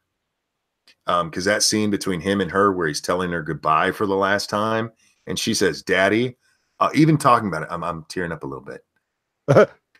Well, I mean, fathers and daughters, yeah, it's always going to get to any red-blooded male. It's just not necessarily. I mean, there are people who've not done it well, and that one they did it well, yeah, very, very well. But the rest of it is just silliness for the sake of silliness, and it's great if you embrace it in that manner. Liv Tyler for the win. She looks too much like her dad, man. She got that long horse face. You think she has a horse face? You think Liv Tyler? Not necessarily a horse face. A horse face. Maybe an alien face. You know those white-faced aliens, the the screaming man face. Were She has a you very long face. It goes from the top of her head to her knees. were you a big enough fan of Lord of the Rings that you were disappointed she was in it?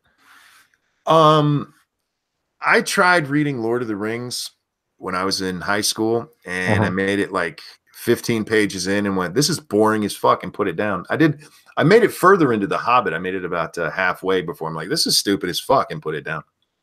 But I was happy to see him on the big screen, but she didn't kill it for me because she was only in it for 10 minutes. Okay. Like, I don't know. Some people, I never read the books, Lord of the Rings. I saw the movies once each, and that was good enough for me. I'm not really down to see them again. I'm glad I'm not the only one who didn't care if the Lord of the Rings existed or not.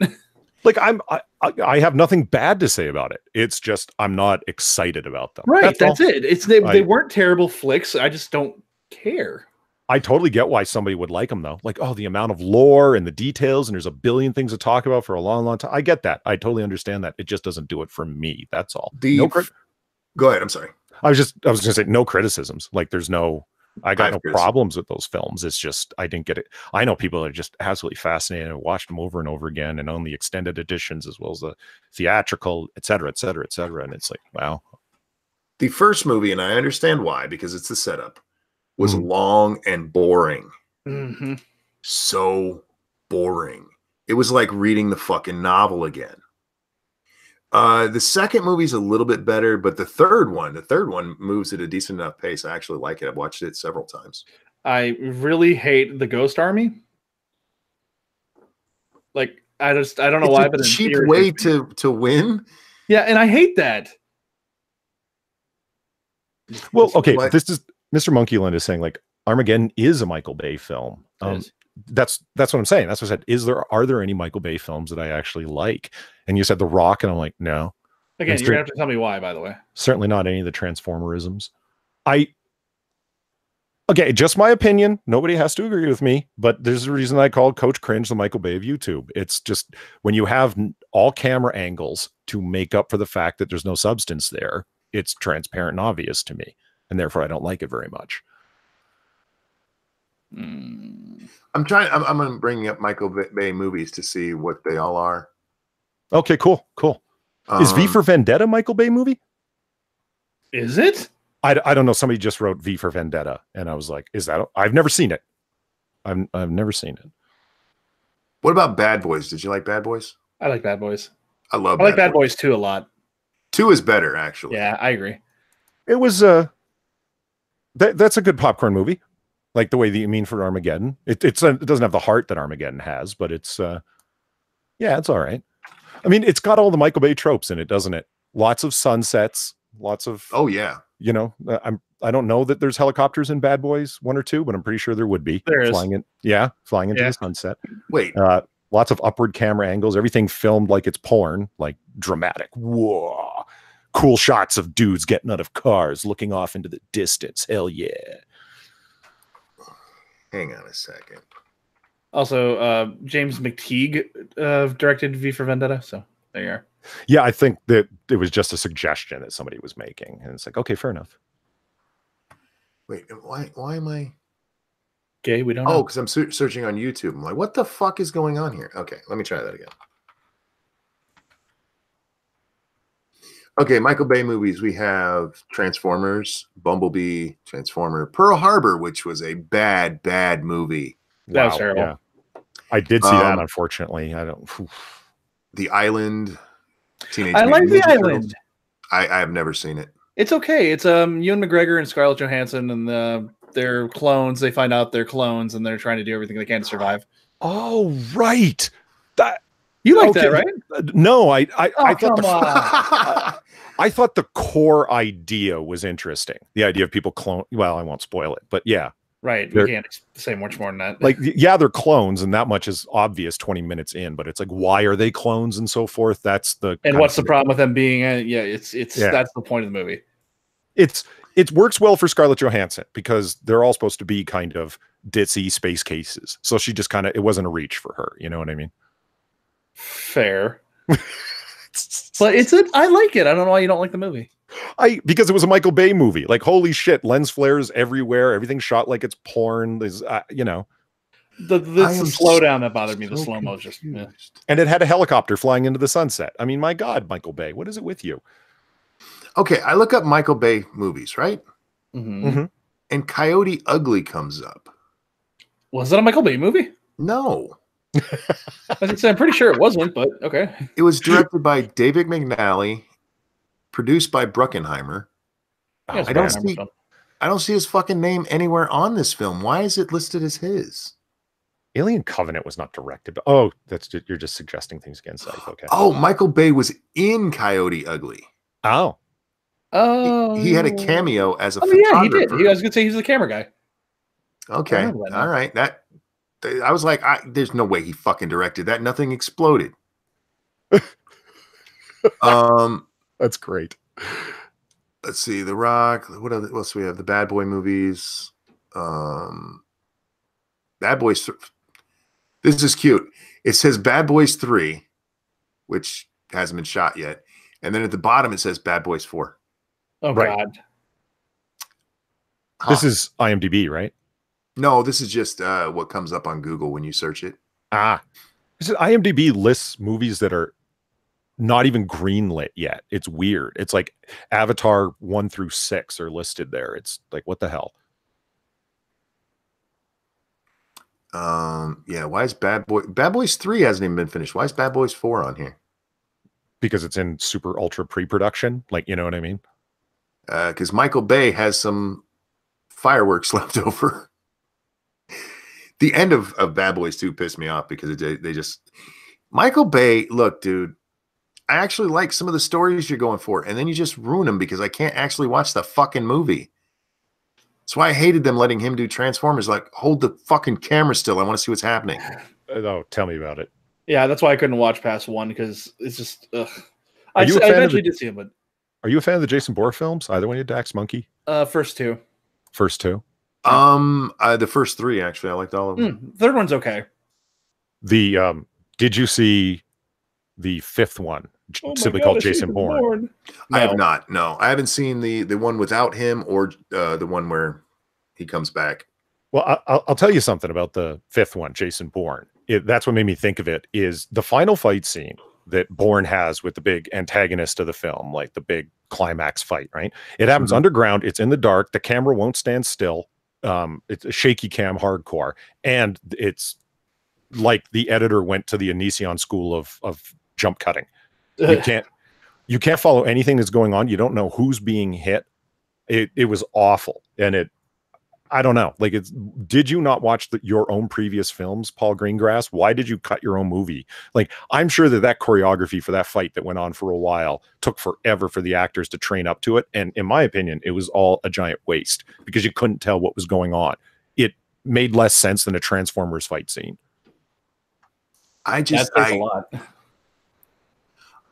I don't mind the first 3 movies the way they do it, because I mean there is part of it where it's like going kind of fast, but it fits with the rest of the movie. You know what I mean? I agree. The choreography in Jason Bourne films was so influential. So many people ripped it off, and much more realistic fighting than everyone's like a kung fu master. Do you know what I mean? Lots of great things happen. People actually get hit and punched and they're bleeding. And so it's much more realistic. Yeah, I dug it. And the 4th one, highly recommended. I honestly think it outweighs the first 3 in a few ways. They don't use what I'm getting at is they don't use Steadicam throughout the whole movie. Like when they're in the car, the camera's bouncing. It's a throwback to like the 80s before Steadicam was a real thing. You guys might not remember those days, but you could actually get sick on some movies. And then Steadicam came in, and everything was, very. And if you watch things like Transformer, they use Steadicam throughout until it's time for something to explode. Right. And then the Transformers, they start fighting, and all you see is this ball of metal rolling around your screen. You go, what the fuck is that supposed to be? Yeah, and the camera's way too close. Not that there's an actual camera. It's just CGI at that point. But yeah, pull back. Like you said, it looks a ball of metal. It looks like somebody is rolling a fucking garbage dump over itself or something. I hear you. And that's my problem with Bay. I mean, one, I like explosions. I'm not going to lie. I'm with you on, just having an explosion isn't a satisfying way to tie up a story. Yeah. Which he seems to think it is, and lens flares and all that. God, Pearl Harbor, that should have been a good movie, and man, it was so bad. I mean, you would have thought we had modern weapons in that fucking war watching what he did with that thing. It was bad, man. It was just bad. But I mean, I don't necessarily have a problem because, like, I love Bad Boys, and that is just explosions and shooting and crappy comedy just for the sake of it, and I like that. Well, you can't do that with a fucking period piece. Now, you're an Eddie Murphy fan, especially Eddie yes. Murphy's early shit. Yeah. Is it just me, or is Bad Boys 1 and 2 just like, we really liked Beverly Hills Cop 2 a lot, and we want to make that movie? Beverly Hills Cop 2 is funnier. Of course definitely. it is, but, you know, but I mean, everything is happening at sunset, so everything's got that orange glow on it. We have the ultra cool cop who's always quipping. Do you know what I mean? He can get in anywhere, do anything. You know what it is, honestly? It is a mix of Beverly Hills Cop 2 and Lethal Weapon 1. Yeah, because it's got the buddy thing working. Yeah. They want the grittiness of 1 because Bad Boys, the way they play it is kind of gritty.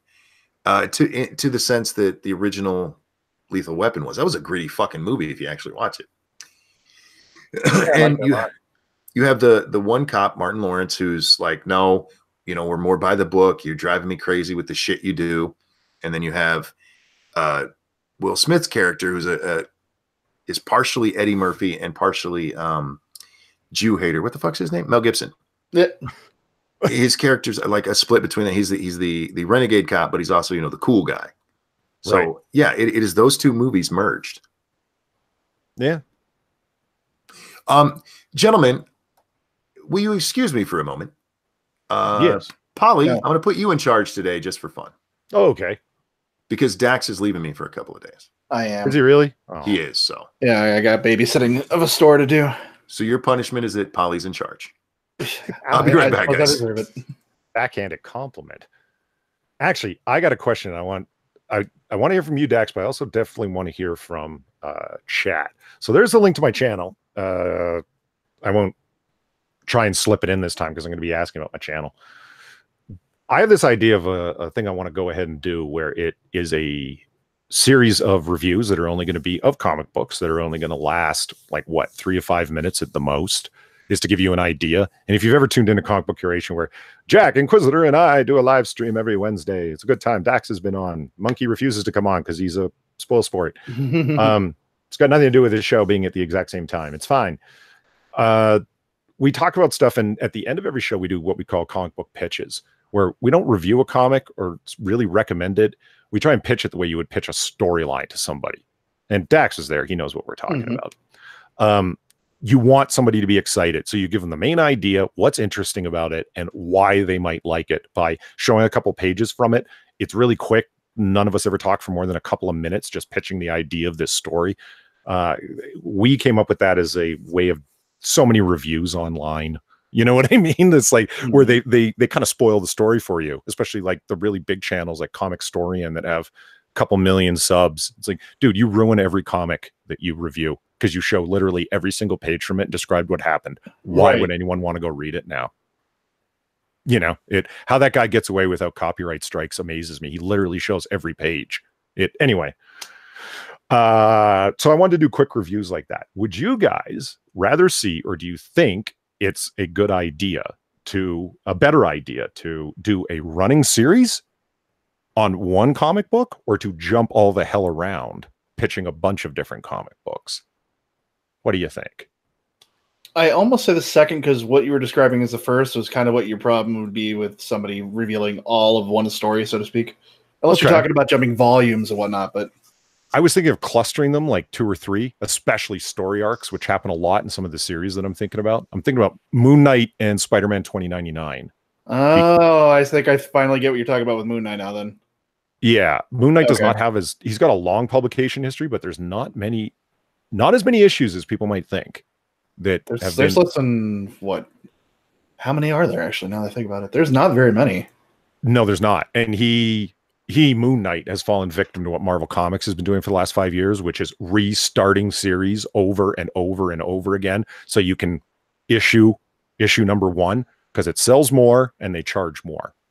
He needs to get some limelight because nothing better than a psychotic multi-personality imbued by the gods of like warrior. It's fun. All hail Kenshu.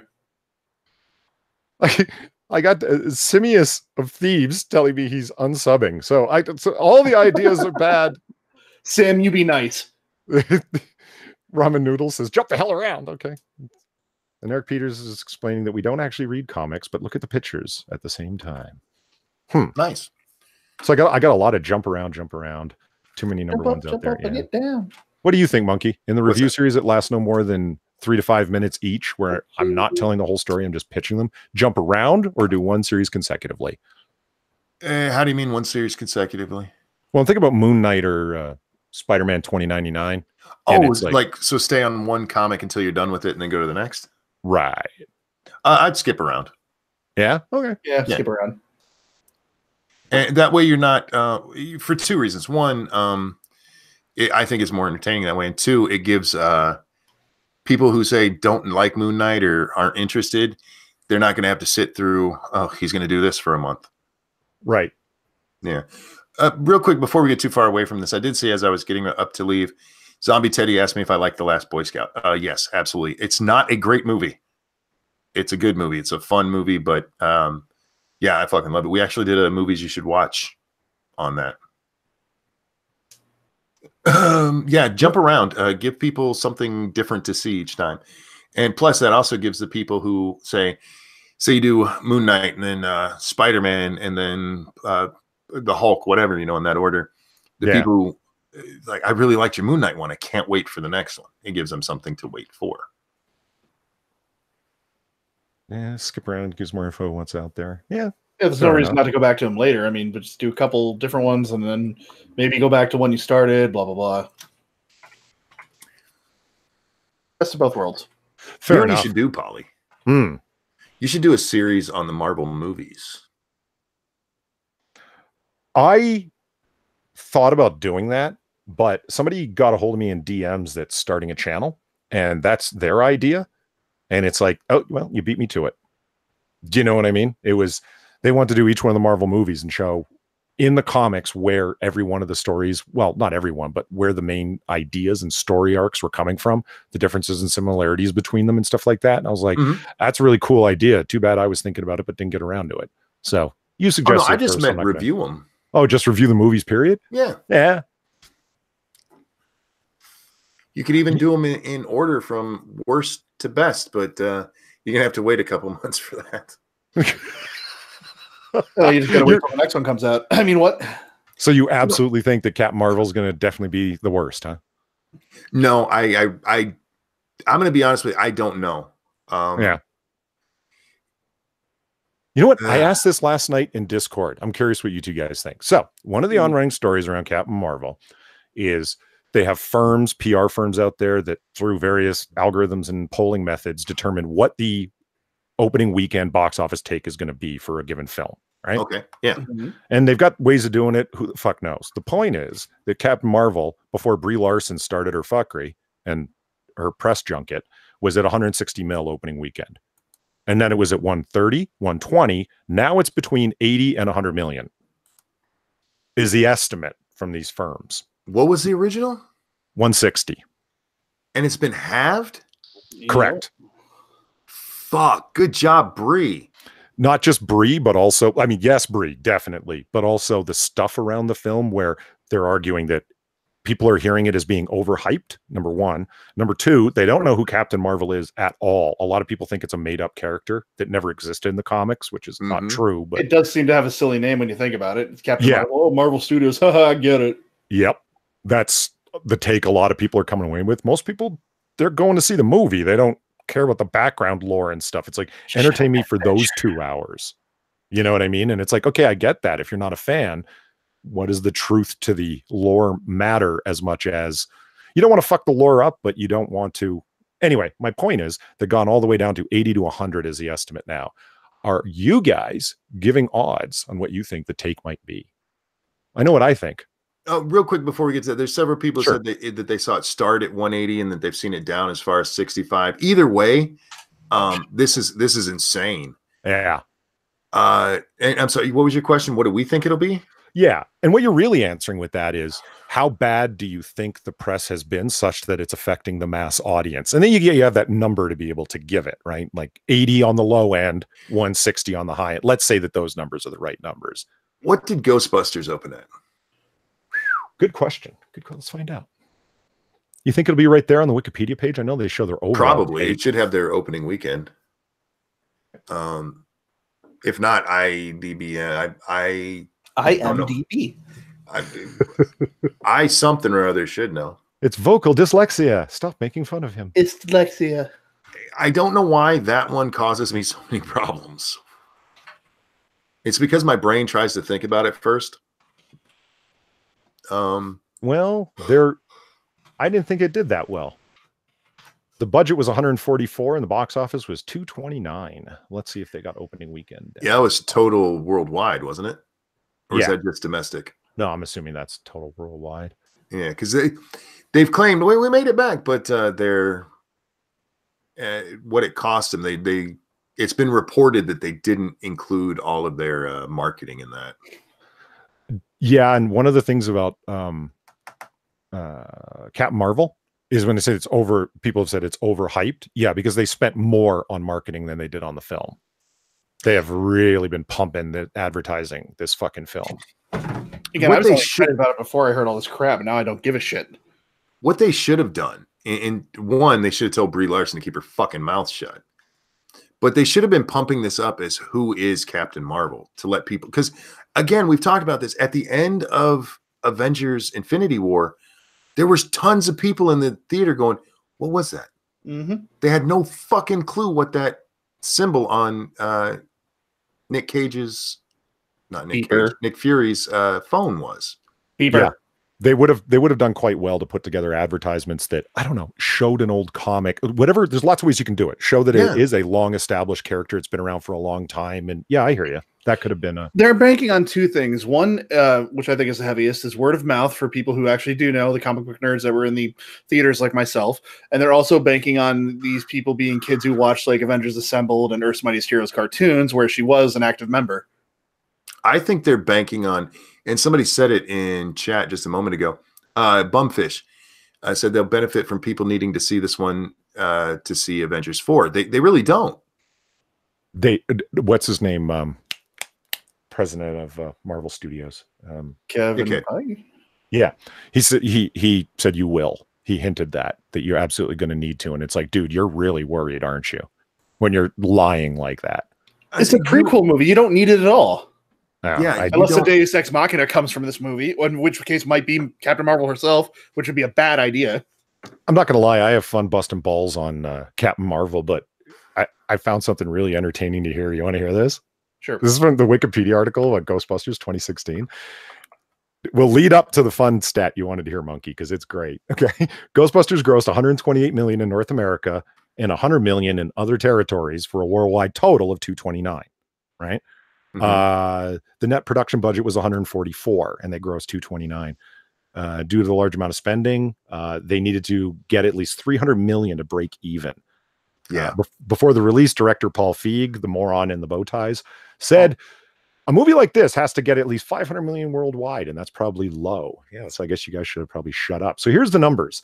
In the United States and Canada, the film opened on Friday, July 15th, to nearly 4,000 theaters, earning 17.2 million on its first day, including the 3.4 million from Thursday previews. The film earned 46 million on its opening weekend, finishing second at the box office behind The Secret Life of Pets. Which I hear is actually a decent movie. Oh, I've seen it many times. Little Butt loves that movie. It's a cute movie. Oh, that's vicious. When a huge film like that takes a hard hit like that, finishing second, 46 million the overall weekend. That's so rough. They finished with 46 million, and that was in July. Yeah, man. I would like to offer my bets. I would like to say 58 million lowballing and 82 million highballing.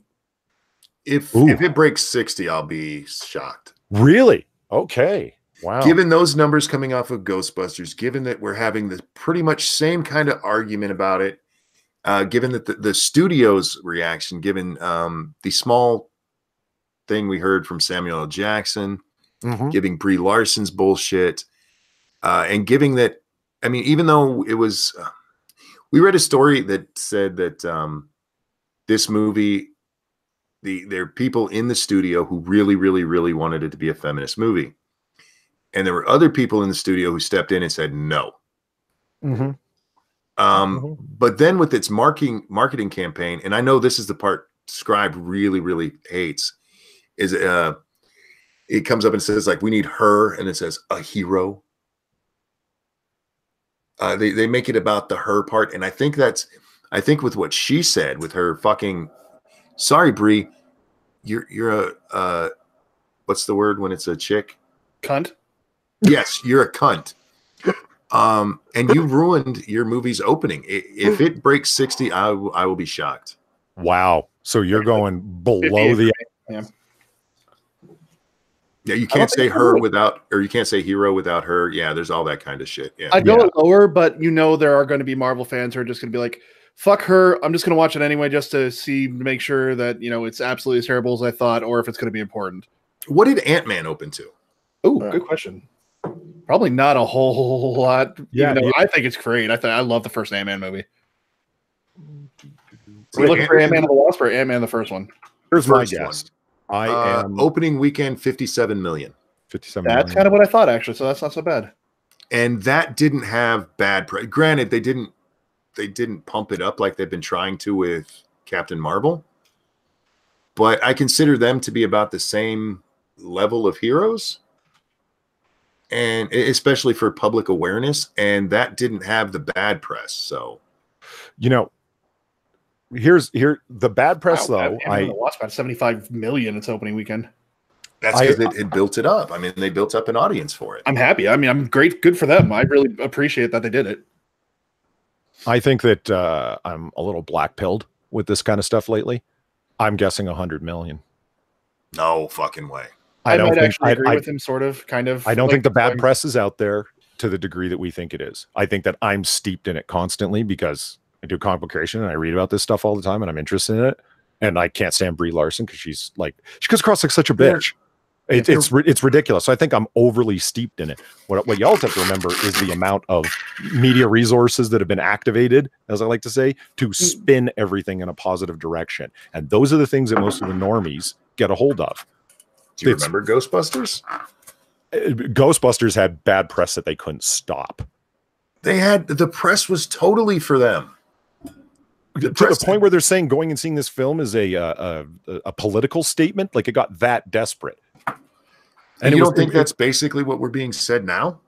Don't get me wrong, Monkey. I would, if I wake up on Monday morning and I look at the box office total, well, I'll probably take the middle of the week for the box office totals come in, and it's like 40 mil, I'm going to just love every second of it. I hope that's the way it turns out. But I've become really black-pilled on this stuff. Yeah, I'm guessing 80 to 100 mil. I think it's going to be fine. I think it'll be fine as Marvel movies go. I think if it breaks 60, it won't be by much. And they made a huge mistake with the way they marketed this. What they should have done is what they did with Ant-Man. They should have just been like, here's a movie coming out. Go see it. Or more to the point, like...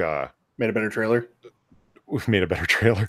Like Guardians of the Galaxy. That came out of nowhere and surprised the fuck out of everyone. It did excellent. Nobody knew who the fucking Guardians were at all, except for us comic book nerds, in which case some of us squeed, some of us were like, why? Yeah. I was surprised that they did Guardians of the Galaxy. I'm like, seriously, Rocket Raccoon, you're going to go with that? And it was like, and they did a great job with it. It was interesting. It was funny. So the characters, you actually gave a damn about them. Thought Star-Lord was awesome. He was somebody you could get behind. With Captain Marvel, I don't know. I got the feeling that you could tell the signs of that they're really worried, that they're taking the bad press very seriously and they're taking the polling of PR firms very seriously, to the point where they completely changed the way Rotten Tomatoes works. I mean, my God, that's a bad sign. Does this have? What did Guardians make the first day? Because it made almost 100 million in the first weekend. But I know. Go ahead. I'm sorry. Just Peter Herbert asked a while back, did you see Comic Book Girls 19 video on Captain Marvel? She's so positive about so many things. And she was saying, I don't care about this movie. I really don't give a damn. And I'm like, that is a bad litmus test when a YouTuber named and Twitch streamer named Comic Book Girl 19 doesn't want to see the movie. Save me from your feminist crap. I don't need to hear it. Like, she's an empowered woman, blah, blah, blah. She has her own show. She's no weakling. And she's like, save me from your feminist crap. I don't want to hear it. Ouch. That's not a good sign. Guardians made 37 the first day, 30 the second, and 25 the third for their opening weekend for a total of 94 million. Yeah. And that came with a ton of positive word of mouth. Oh, yeah. People coming out that first day, they're like, we love this. You have to go see it. I just do not think that I don't think Captain Marvel has the legs for it. I really don't. Even with all of the press that they've given it, all of the fucking spending they've done on pushing this movie. I mean, the trailer's been on YouTube on pretty much every fucking video I've seen for a month.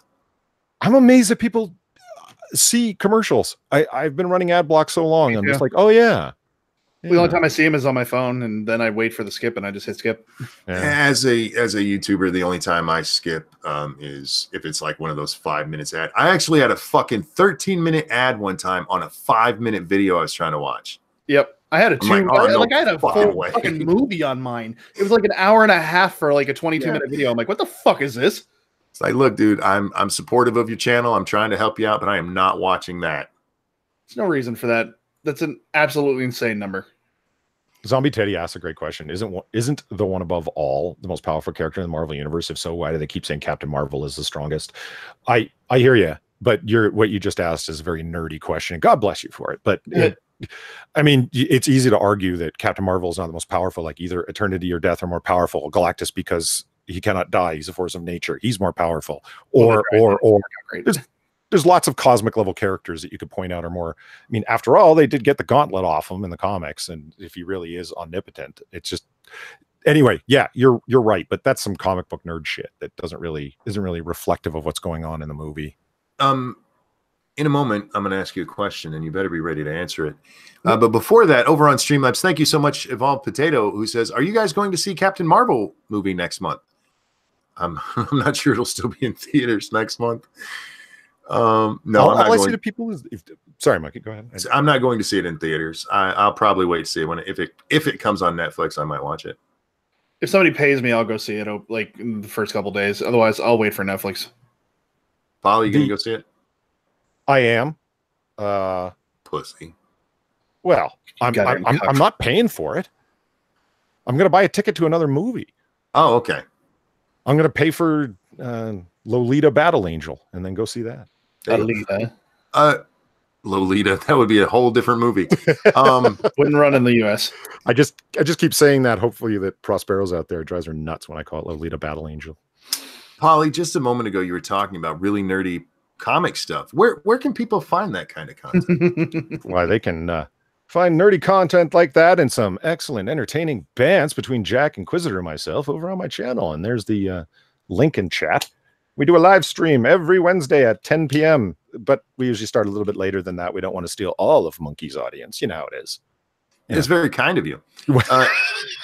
And don't forget, guys, you can support this channel through Streamlabs, the $sign at the bottom there, by liking or sharing the stream. And you can also support Dax by donating to his Streamlabs, which he'll throw into chat there for you. We've been asked about the new Hellboy movie a couple of times, and I'm sorry we weren't ignoring you. Seraphisms, I think is how you say that. Oh, I love you, Star. I haven't seen, I know there's a new trailer out for it, but I watched the last trailer and it made me really not want to watch that movie. The Hellboy? Yeah. Not interested. The comedic timing was off so bad. That's what everybody talks about, that they got a vibe off the film, that it was this comedy thing. What are you doing? And it's kind of spoiled it. And it's like, yeah, I hear you. The original one had comedy in it. It was just the way the comedy was done in this one. It's like somebody edited it wrong, and it's like, oops, I left too much time in between the lines here, but you can tell because the movie's still playing that's how it actually is. And it's like, that is so bad. It looks like a 90s movie. Like they're trying to do, and wasn't the original Hellboy in the 90s? And they did it better. So yeah, I'm not too jazzed on it. Again, over on the Streamlabs. Thank you so much, Evolved Potato. I was talking about the Shazam movie, Monkey. It's called A Subtle Joke. I didn't know they were making a Shazam movie. Yeah. Oh, really? Yeah, you should. Yeah, it looks awesome. It really does. I'm sure I heard it was being made, but it's one of those things that my brain didn't. I loved Shazam when I was little. I even had Shazam underoos. I don't tell people that anymore because of what's that nerd show? With the guy who says Shazam. The nerd show with the guy who says Shazam? Are you talking about the Big Bang Theory? Yes, Big Bang Theory. Thank you. I don't think he says Shazam, does he? Doesn't he? Or he wears a shirt or something like that? Well, they also have plenty of shirts on there. There's like a Red Lantern shirt on there a couple times. I was like, oh, that's kind of cool, I guess. Look, that show is an abomination. And that dude, that character should have been aborted. He's the only abortion I support. And anything they do, including having sex with women, I've sworn off for life. Was Shazam a funny story in the actual comic? I couldn't tell you. I've never read. I liked him on he was on some cartoon, and I really like Shazam. Bazang. I don't give a fuck. Anyhow. Polly. Yeah. Are you going to see Shazam when it comes out? Yeah, I'm way more excited to see Shazam than I am Captain Marvel. And if you want to see Captain Marvel, I just, as a quick little thing, somebody said I'm seeing it after. Sarah said seeing it after opening weekend. There, I worded right. That's the way to do it. If you want to see it, wait till if you have cheap Tuesdays at your theaters or whatever, just wait till after opening weekend if you want to stick it to them and still go see it and pay for it. If you don't, buy a ticket for Lolita Battle Angel and then just walk into the other theater and then walk into the Captain Marvel theater. I would watch Lolita Battle Angel. Would you both stop? Yeah. Jesus Christ. What was I was talking about something. I forget what. And somebody asked, was it Eastern? I've neglected to say yes. It's 10 o'clock Eastern on Wednesdays. PM. 10. God, I keep dropping shit. Yes. Dude, am I going to have a sit down with you and tell you how to do this again? No, you're going to have to. I took a whole bunch of pseudoephedrine. Leave me alone. I'm all foggy headed. It's just when I do the outro of the show, I mean, that's just part of how I always say it, Lords of the Night, 9 p.m. Eastern time. Oh, right. Yeah. Yeah. But you're more of a almost like it's the name. It's Lords of the Night, 9 p.m. Eastern time. A lot of people have been hitting me up to, you guys should do it twice a week. Once a week is too long in between episodes. I don't know. Wednesday is new comic book day. So it's always kind of cool to do it on that, but I don't know. I'm still thinking about it. We'll see. It is always better to keep them wanting more. Yeah. You don't want to get to the point like I'm at where people are, God damn, are you streaming again? Yep. Yes, I am, motherfucker. Yeah, you got 141 people watching at fucking, oh my God, 5:52 in the morning. Yeah. And Jesus. God bless every one of them. You guys, I love you. And I feel really strongly about this. Somebody brought up, or excuse me, I brought up, sorry guys. Somebody, namely me, brought up the ad block thing. And it's like, well, turn off that pesky ad block and all the conversation goes on in and around it. Fuck that. Your fans, that's old thinking. That's 2 years ago thinking, if not more. You know what I mean? Your fans support you through the way your fans, Monkey, support you through Streamlabs and through Super Chats and through Patreon. You know what? You're not wrong. However, I've had fans tell me that they've sat through 5-minute ads to watch my videos. And because they want to support me in every way they can. And that is meaningful. You watch my videos are 10 minutes long and you watch that 5 minute. I've told them, don't do that. You can hit skip. But I don't tell people they have to turn off ad block or anything like that. But personally, me, when I'm watching YouTube, I don't block ads or anything because of that. I really wish YouTube would go back to the way they used to be. And maybe one day. Well, I run ad block, Privacy Badger, and No Script. Like just as an example, right? So they're up there and you have to turn off No Script to get some pages to function properly. It's just the way that it is, but I'm willing to do it. when it came to ad block before the adpocalypse, I turned it off on everyone's channel that I liked. If I was just surfing, no, I left it on. But after the apocalypse, I don't know, I came to the decision of fuck that. It was just, like I said, I'm not judging anybody for anything. If you want to use ad block, I totally get it. With all the news I read, you know how many times I go to read an article and something starts screaming in my fucking ear? Where an ad block would definitely help me. But no, I just, it's for me, it has been, the YouTube thing. It's just been a thing of mine that, I don't block ads on, especially on YouTube. It's just how I've been. And I'm not better or worse than anyone else for doing that, guys. I'm not saying that. If you got that pesky ad block turned on, keep it turned on. It's like Polly said, today you're costing me 1/100 billionth of a penny if you have ad block on. You can't cut a cent up small enough to represent exactly. It. So,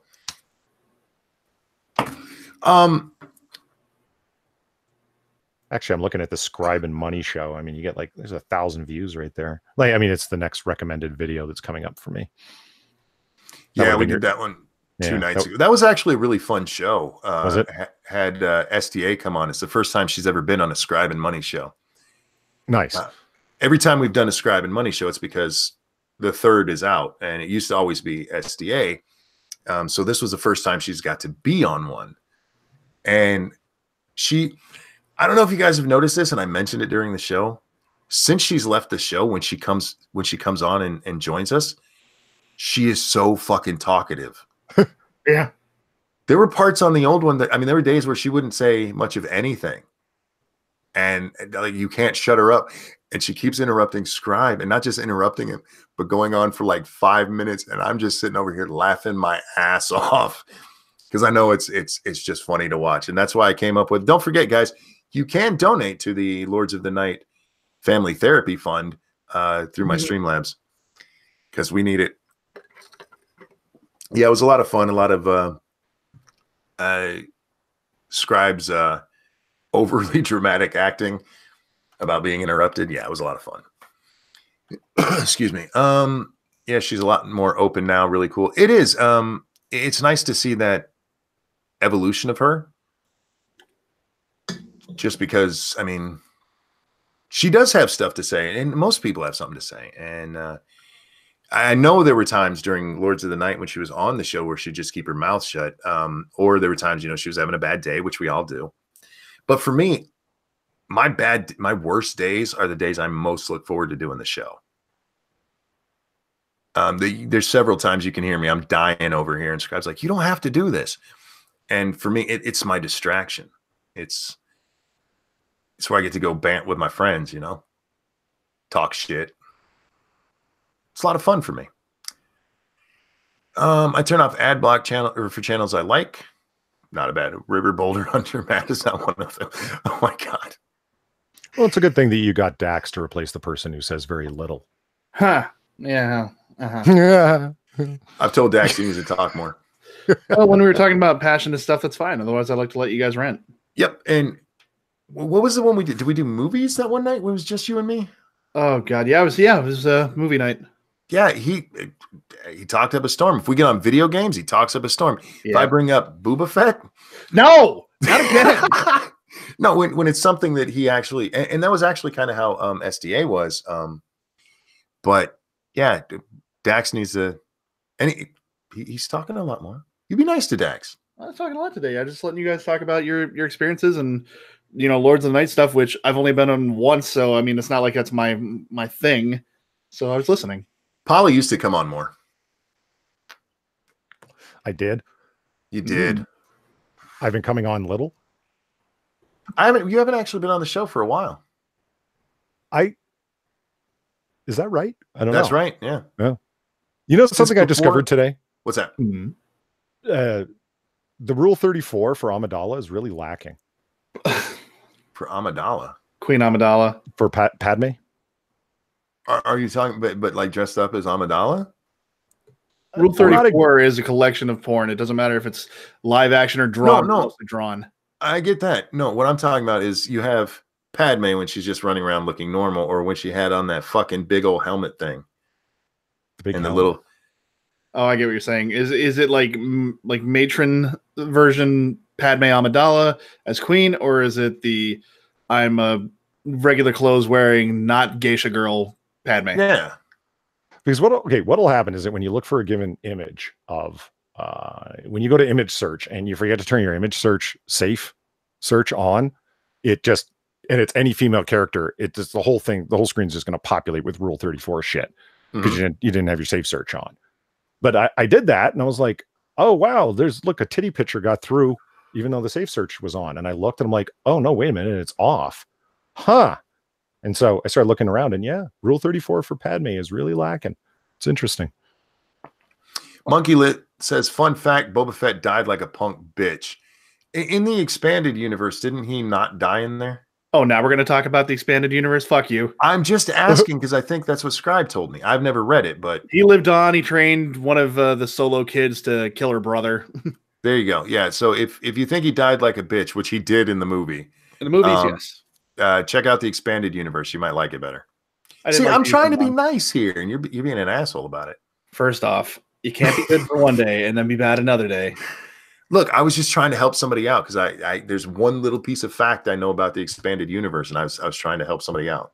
Uh-huh. And like I said, the only reason I know that is because Scribe told me. Scribe is you and him could do a really good talk on the expanded universe where I'm like, that shit don't exist. Well, my knowledge kind of ends at the Yuzan Vong for the most part, and then I know bits and pieces of stuff after it. What you just said there, no idea what that is. Just throwing that out there. Disney killed the extended universe. Parts of it, isn't there? Didn't they? They absorbed the Knights of the Old Republic, but even then they said that they did change it if they had to. Yeah. And then they took a lot of it and said, this isn't canon anymore. Which is funny, though. They took Grand Admiral Thrawn, which I think I talked about a little bit with you. It's the blue guy that came back for the Rebels cartoon series. Uh-huh. And he was a big threat afterwards. In fact, that was one of the best-selling trilogies of books that went into the extended universe, where this guy who was out in the far reaches came back in after the Empire was destroyed and was like, huh, the Rebels won? No. And started shit up and almost won. Huh. He's like a better version of the First Order. China plans to send a rover to explore Mars next year. Maybe they can find our rovers. We already did it, China. You need to go explore Uranus. Nice. Thanks. What kind of porn they do have? I don't know about a whole lot of Chinese porn. Chinese porn? Yeah, I just thought about this. Like, does nobody even think about that? No. We get Korean porn, we get Japanese porn, Vietnamese porn, but how many Chinese produced movies do we see? Vietnamese porn? I don't know that I've ever seen nor heard of it. I've only seen like one or two, but the point still remains. At least I've seen that. I'm not aware if I'm watching Chinese or not anymore, because are they straight from China or are they from Hong Kong? Because the huge difference there. Yeah, I don't think that you'd want to go producing porn in mainland China. It's going to hit your social credit score pretty hard. Well, that's what I'm wondering. Will they kill you for that? Probably. Well, they might. Yeah.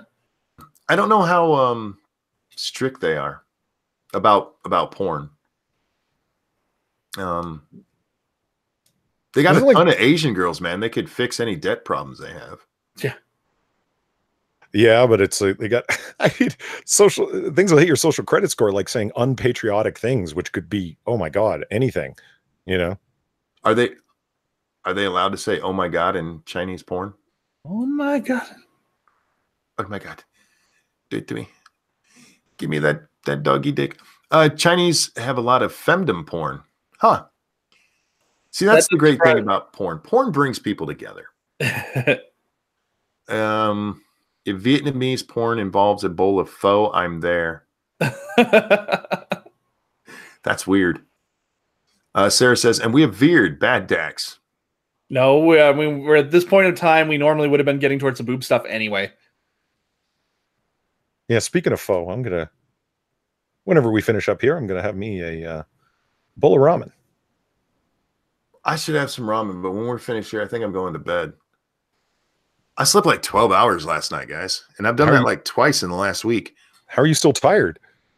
I don't know. I think that I think it's my body needing exercise. But Monkey, we can play a game. Oh, I can't. Yes, we can. I can't. Yes. I'm spent, man. Shh, just let it happen. I know. Oh God. Scribe kept making jokes about SDA being drunk, and I said, "Shh, just let it happen." Somebody in chat says you shouldn't say that to a drunk girl. You're probably right. That's how we get me too. Oh yeah, that's how you become Brock Turner. These guys are worse than Naruto when it comes to ramen. Look, ramen is life, man, and literally for some people. No. Two things. One, it's Naruto. Two, I'm not with you motherfuckers. Look, it is Naruto. I can read it. Naruto. I can see it right there. Oh. It needs Whopper in War Games. I had a Whopper the other day too. And they made it messy, which is the best kind of Whopper. Did I ever tell you about how my friend eats Big Macs? You know, it comes in the box. Yeah. And it's real messy, right? Mm-hmm. So he opens it up, takes 2 barbecue sauces, pours them in there, stabs it a whole bunch of times with the plastic knives that you can get, and then closes the box and shakes it up, and then eats it with a fork. That's amazing. I should try that. Calls it a Big Mac salad. Oh. I don't know that I would like the barbecue sauce with the mac sauce. Just get it with extra mac sauce. Ooh. I kind of want to try it both ways. Now, what I do is I order a quarter pounder with cheese without ketchup and mustard, but with mac sauce. Oh. And then it's just a giant Big Mac. But you have to order it with extra mac sauce, otherwise it's too dry. This stream is sponsored by ramen. There's the sponsorship you got to seek, Monkey, is from Top Ramen or whoever. I need a sponsor. Who has really low standards in their sponsoring ability? Squarespace. Yeah. I was thinking about that. If I were to take sponsorships, who would I take them from? I know right off the bat. Wix, Squarespace, and Audible. They're actually all good services that offer something that, like, I feel completely comfortable sponsoring them. Do you know what I mean? I am still kicking myself for not accepting when Audible offered. Yeah. I've got an Audible account. I like it a lot. It's a great service. If you even want to return an audiobook, and I've done it. It's like, I should have really listened to the sample first. The reader is terrible. The narrator, rather, is awful. And I can't listen to it. And they're like, okay. And they just gave me my credit back and took it out of the library on my hard drive. And it's like, cool. Nice. Great service. Zombie Teddy says ramen is horrible. It doesn't get digested. It's basically plastic. I'm on Dax's side. Yay. If it didn't get digested, it would come out in strings. I would see it like corn. Stop it. That's not true. That's science right there. No, when Audible offered, I'd never used the service. So I'm like, I can't, you know? Right.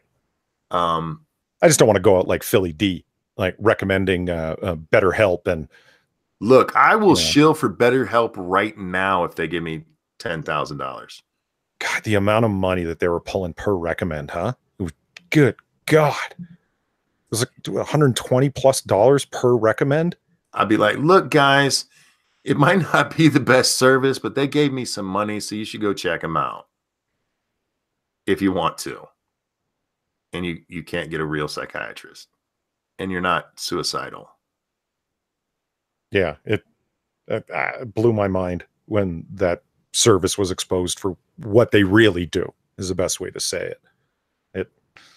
It's like a meta search engine for people that claim that they're going to help you as a life coach sometimes. Do you know what I mean? Like, it mind blowing. I should be a life coach. Look, guys, if you want me to life coach you, I'll do that. I can't help you with any depression problems. You need a real doctor for that. But if you need life advice, you don't even got to pay. I mean, you can if you'd like to, but you don't even have to pay. Just ask me questions and I'll tell you how to fix your fucking life. Life is not that fucking hard. Bumpfish says, then you can have harmful opinions hunt you down. No, harmful opinions wouldn't have a problem with that because I'm being honest. The service might be shit, but they gave me money. You can go check them out if you want to. There's nothing wrong with that. I mean, if everybody had said that, if Philly had come out and said, look, this service is shit, but they gave us money. Here's their website. You can check them out if you want to. Nobody would have a problem with that. They'd be like, well, he didn't lie. Yeah. The See, problem, I actually have a version of the Big Mac salad. I don't do this often, but here's what I do. Strap in. This gets weird. So you go to 7-Eleven and you get the nachos, right? And you know they got the chili sauce and the cheese sauce. yeah. Okay. So you take half the chips out and you just set them aside like on a napkin. And then you cover it in a layer of chili and then a layer of cheese. And then you put those other chips you set off to the side, you put them back on top, and you put another layer of chili and another layer of cheese. And now and then you clap it shut, and then you go home. By the time you get home, it has turned into, all the chips have gone soft because they've absorbed all the chili and cheese, and you just eat it with a fork. It is the most delicious, horrible, bad thing for you. If you're a fan of Taco Bell, you're gonna love it. It's unbelievable. Simia says, "Oh, but monkey, a cup of ramen is very unhealthy. I can point you to medical studies on how it fucks with your GI system. My GI system is fine, and I eat the fuck out of ramen." I was blown away at the amount of, remember I was telling you the other night? At the amount of saturated fat in it. Oh, yeah, that's it, yeah. I couldn't believe it. I'm like, where the fuck is there saturated fat? And then somebody in your chat said, because those squares are fried. That's how they get them like that. And I was like, oh, okay. Simia says, "Your choices make me sad." Look, until this all happened with my neck, even when I was at my biggest weight ever, I was still a pretty healthy guy. I've told this story, but I was 100 or 285 pounds laying in a hospital bed with, is that pneumonia that time? Yeah, with pneumonia. And the heart monitor's on me, you know, and the nurse comes in and she's watching it. And she goes, "Wow, you have a really strong heart. Are you a runner?" Like, bitch, I'm 6 foot tall, 285 pounds, and you think I'm a runner? You're not very good at your job. I just have a very strong system. I should have died like 30 years ago.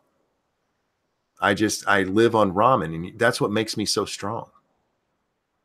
Try it. Now, ramen people, give me money.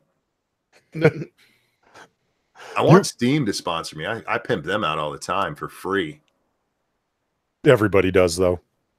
Unintentionally, right? They'll just say like, "Oh, well, so I just ordered this new game on Steam," and they're unintentionally advertising. It's like listening to hip hop. They unintentionally advertise for, designer ads or designer clothes and fucking Hennessy and morons. I do it outright. I tell people, "Look, Steam has this sale going on. Go check it out. It is really great." And I tell people, I buy my games through Steam. If I can't buy a game through Steam, I really, really don't want to buy it. Never go. I'm not a gamer, so I don't know. But you never go GOG. It seems like there's a lot of really cool old school games on there. I have a GOG account, and I have I bought several games through there, but it was only because at the time Steam didn't have them. I prefer to have them all in one place, and Steam is the better system, just because they've been around so much longer. GOG is catching up to them, but I really hate their interface too. Really, it's bad. Yeah, Steam's isn't great, but I'm used to it. And GOG's, it's a lot harder to find shit.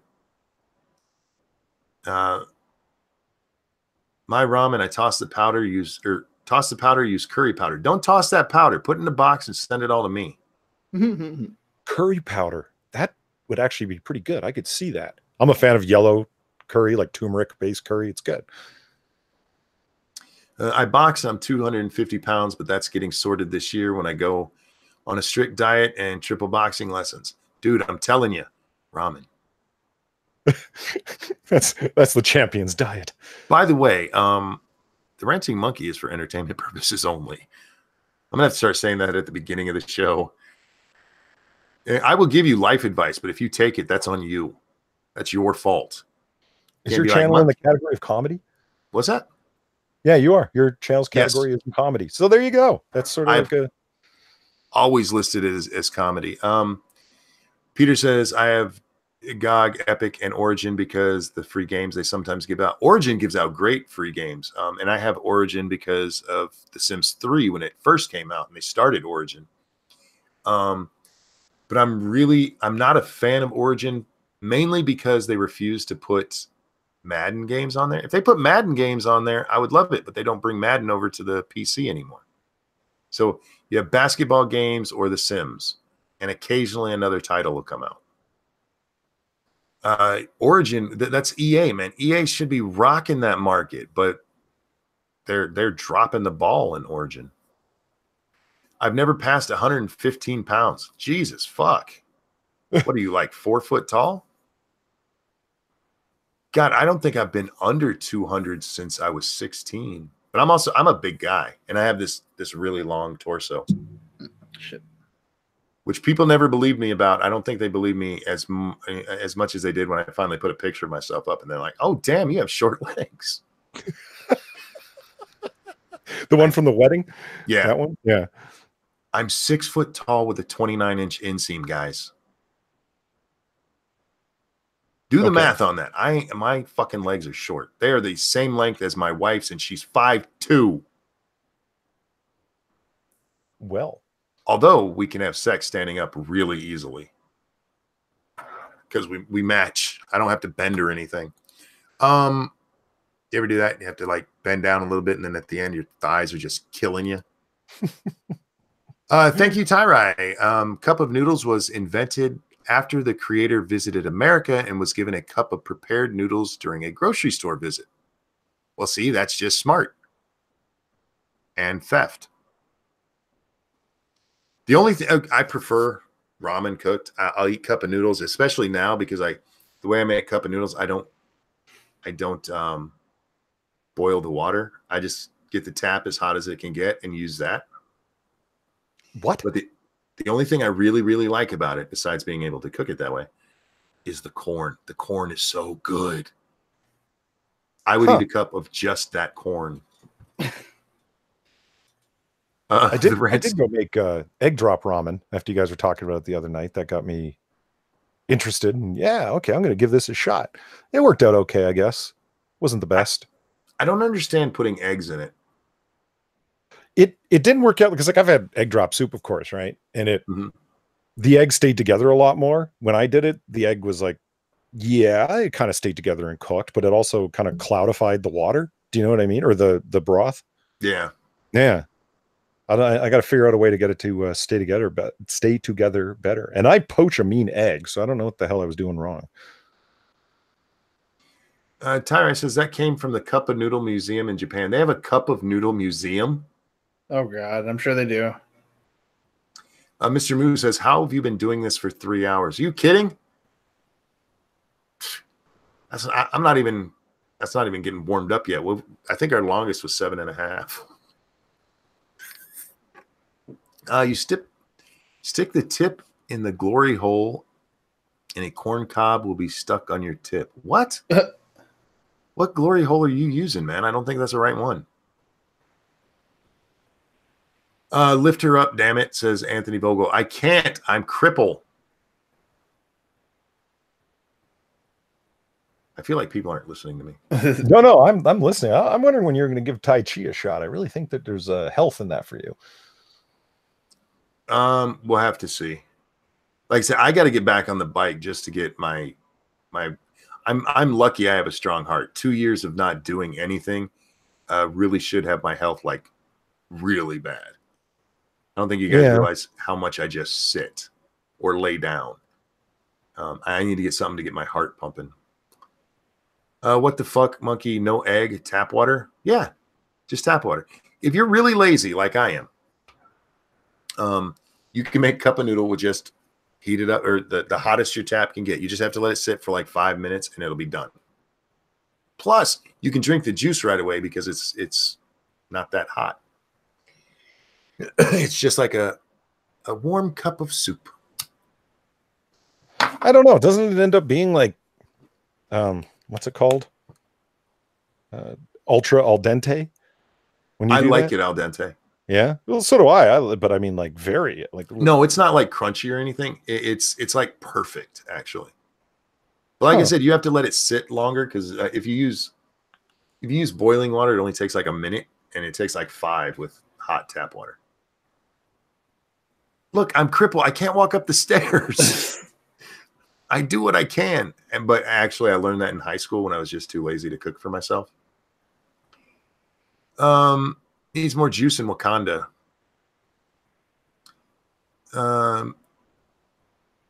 There's some I wanted to talk about Captain Marvel before we ended, and I don't remember what. Mm-hmm. Brie Larson was assuming that a social justice movie in and around women would be like the reaction that people are having in and around Black Panther, where it's gonna be like Wakanda forever. They're gonna be like vaginas forever or something, you know? No, Brie, you're wrong. You know what though? We never had the people on the movie. You might have had some Black magazine writers, the Brute, tell us that Black Panther wasn't for you. But you didn't have the people working on the movie come out and go, this isn't for white people. I'm only talking to people of color. So you didn't have that big scandal with all of this. No, my question was with what's the name of the new Avengers? Infinity War, Endgame? Endgame, that's it. Do you think they're going to put a gag on Brie Larson for that? I don't know. Too late. The damage is already done. The primary principal photography is already done on the film, so. No, I mean for the press tour and everything. Oh. Do you think they'll like leave her out of that and like just let the principals do it, the ones that we've known forever, to try to win back some goodwill? Possibly. The thing that I don't get is you are contractually obligated to do the press junket, to do all sorts of promotional stuff, right? Mm-hmm. Like it's not just something you're doing because you want to see your movie do well. I'm sure they do want to see their movie do well, especially if they're getting money off the back end. You know what I mean? Because then it's extra crucial to them to do so. But don't they have like a contractual agreement for you not to cuss, not to, you know, carry on in a particular way, a no disparagement clause against the director and Marvel and Disney? I would imagine so. I would imagine that Hollywood contracts are nightmarishly long and detailed. Isn't there something along the lines of we can tell you to shut up if you're doing something that's damaging to the film? Yeah, but it would be handled behind closed doors. Did they even do that with Brie? Because it doesn't seem like I think they embraced what she's been saying. But I think the problem is going to be when they see the numbers. That's where I think, because they've had to do a lot of damage control without actually calling it damage control. They have come out. Well, like right now, look, this is your moment. Marvel Studios, Captain Marvel is in theaters in 5 days. Get tickets now. And no, it doesn't look. One, it doesn't even look entertaining. This is the kind of movie I would have waited till it came out on DVD anyway.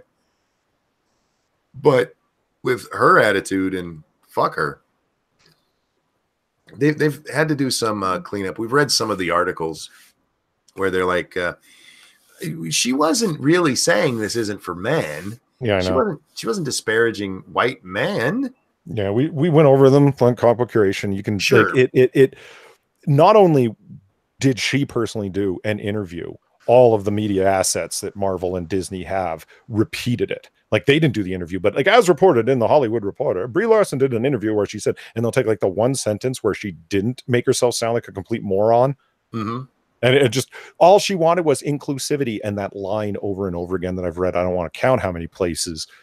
We're not trying to remove chairs from the table. We're simply trying to add seats to the table. Yes. By removing seats from other people. Yeah. And it's Brie, meritocracies don't work like that. They just don't. And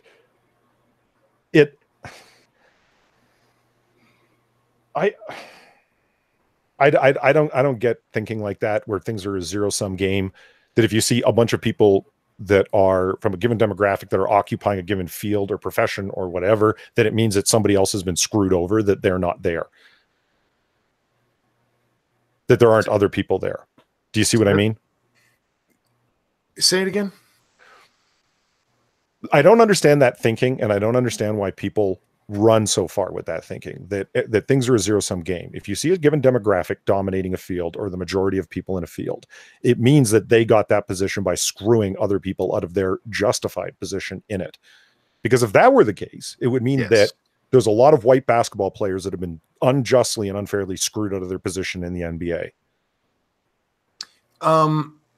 Well, yeah, it's the same thing with like the income disparity when I was arguing with I forget who, but they bring up Bezos, and how much money he has. I'm like, his how much money he has doesn't affect how much money I have. That's He's never what I'm stole from me. saying.